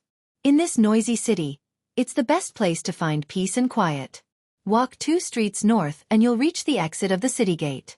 Walk 2 streets south and you'll reach the mansions of the influential families in the city. It's such a good place, but the price of the house can't even compare to a month's rent for an ordinary shop on the street in the center of Kunwu City. When I came here that day, I thought about it for a bit and decided to buy this house. In the future, it can be regarded as an ancestral property of my old Ma family. After saying this, old Ma looked complacent. He looked around and then looked at Lu Chen. He said with a smile, What do you think? Lu Chen said, If you don't have money, just say it. What's with all this nonsense? Chapter 82. Old Ma said, Big brother, poor people also have dignity. They also need to live. Lu Chen snorted and said, Living is living. Who are you trying to fool with all that extravagant talk? Old Ma said seriously, Although we are poor, we also need to have dreams, right? If you think about this place better, you will feel that this place is really not bad. Lu Chen shook his head and was speechless. He turned around and shouted, Atsu! Atsu barked and ran over, following Lu Chen and old Ma inside. This house was actually not too small. It had 2 entrances, facing the street. Well, facing the alley was a front hall. Old Ma had made a counter. It seemed that he wanted to make it look like a shop. Behind it was a small courtyard. It was not big, but it was square, with a walkway on both sides. There were 2 more rooms at the back. They were not too big, but they were enough for people to sleep in. Hey, it's not bad, Lu Chen said to old Ma. Old Ma immediately became happy.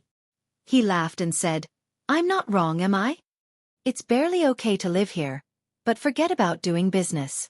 You won't be able to make a lot of money. Lu Chen stood in the barren courtyard and casually said, I just need to plant some rocks, grass and 2 trees here. That should do it. Get lost. I don't have money to waste on those boring things. Lu Chen laughed and did not care. He asked casually, "You just said that there are big families living in the city nearby?" Old Ma scratched his head and said, "Oh, actually it's not too close. It's about 2 streets away. Over there is the gathering place of the old mansions of the influential families in the city. Quite a few of them have close relationships with the Kunlun party, whether overtly or covertly." Lu Chen nodded. This was also a matter of course. Kunwu City was at the foot of Kunlun Mountain, and with such a huge Kunlun party entrenched here, no matter who it was, they would want to curry favor with this incomparably huge thigh. Old Ma walked into the inner room, opened one of the rooms, and said, "You can stay here for now. When the immortal side is ready, I will arrange for you to enter the Kunlun party directly." Lu Chen nodded and said, "All right." At nightfall, Kunwu City gradually quieted down. The night breeze swept by and the lights of tens of thousands of households were lit. In an inconspicuous corner of the city, in a small house in a shabby alley, Old Ma and Lu Chen moved a small table and placed it in the courtyard. Then they each sat on a stool, brought a pot of wine, 2 cups, and 3 plates of side dishes, and chatted in the courtyard. A cold moon hung high in the night sky, its faint light sprinkling down, bestowing the small courtyard with a bit of light. However, under the eaves of the surrounding houses, there was only darkness. In the shadows, like a ghost, Atsu poked its head out of the dark corner of the corridor and carefully looked around. Then it wagged its tail and sniffed around the small courtyard before sneaking to a corner to pee.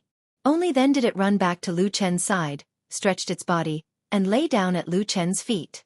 Lu Chen casually picked up a chicken foot from the plate and tossed it over. Atsu didn't even get up. It just stretched its neck forward and caught it in one bite.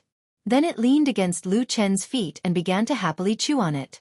Old Ma glanced at Atsu and said, "When you go up the mountain in a few days, what about this black dog?" Lu Chen picked up the wine pot and poured some wine into his cup. He said, "I'll leave it with you for now.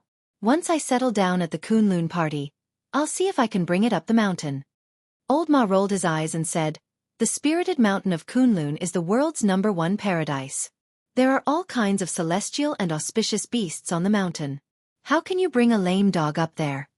Lu Chen rubbed his chin and said thoughtfully, Now that you mention it, I suddenly remember that when I was risking my life outside in the past, when I was in danger at the gates of hell, I had eaten quite a lot of the flesh and blood of the various demonic beasts. Only these legendary spiritual beasts of the immortals have never been seen before." Old Ma's face darkened. He glared at Lu Chen and said, "Hey, you haven't even gone up the mountain and you're already thinking about whether the meat of the spiritual beasts on the mountain tastes good or not. That's not very good." Lu Chen smiled and said, "I was just thinking about it." Old Ma looked at him suspiciously and said, "But why do I feel like you're up to no good? TSK, what a villain." Lu Chen threw away the topic disdainfully and said, "How's the current situation in the Kunlun party? Tell me about it." Old Ma nodded and said, "Now the huge Kunlun mountain range is already under the control of the Kunlun party. The spirited mountain range is continuous and undulating. Over the past thousands of years, countless immortal caves have been opened. But the most important place is the so-called spring, summer, autumn, and winter peaks between the sky and clouds. They are in the depths of Kunlun and are suspended above the mountains. They are the world's #1 wonders. Legend has it that they were created by the fall of a star 5,000 years ago." Lu Chen nodded and said, "I've also heard of the 4 floating peaks between the sky and clouds. Although I haven't seen them with my own eyes, I think they must be amazing wonders." Old Ma said, "Not only that, it is said that the spiritual power on the 4 floating peaks is more than 10 times that of the mortal world. It is a natural holy land for cultivation. In the Kunlun party, except for the 2 perfected deity transformation, it is said that only Yuanying Zhenren is qualified to set foot on these 4 strange peaks."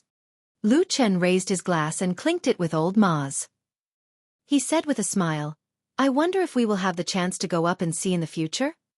Old Ma shrugged and said with a smile, "I think we will have the chance to stand on the ground and look up for a few times." Lu Chen laughed and drank the wine in his glass. Then he said, "Tell me about those sections."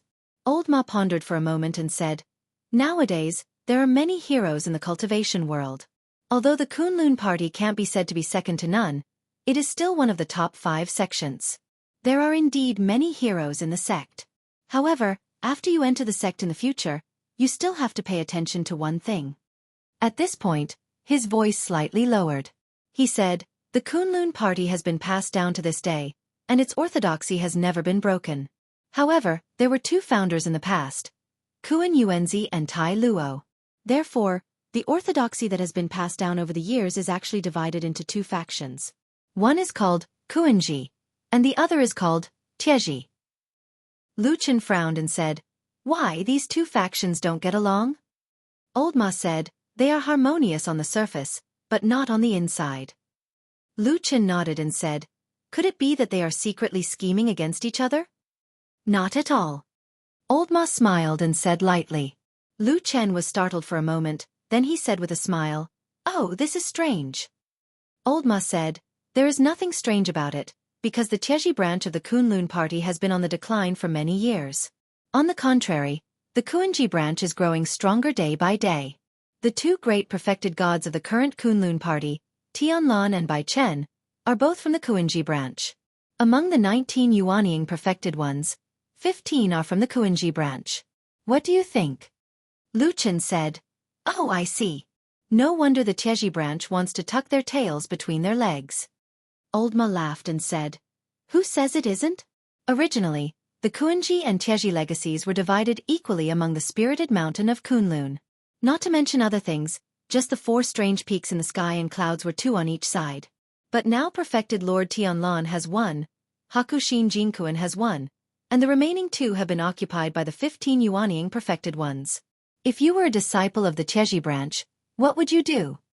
Lu Chen thought for a moment, then said with a smile, "Why not rebel?" You're tuning in to the Wisdom Diary YouTube channel. Don't forget to subscribe and join us on this journey to catch the most captivating stories.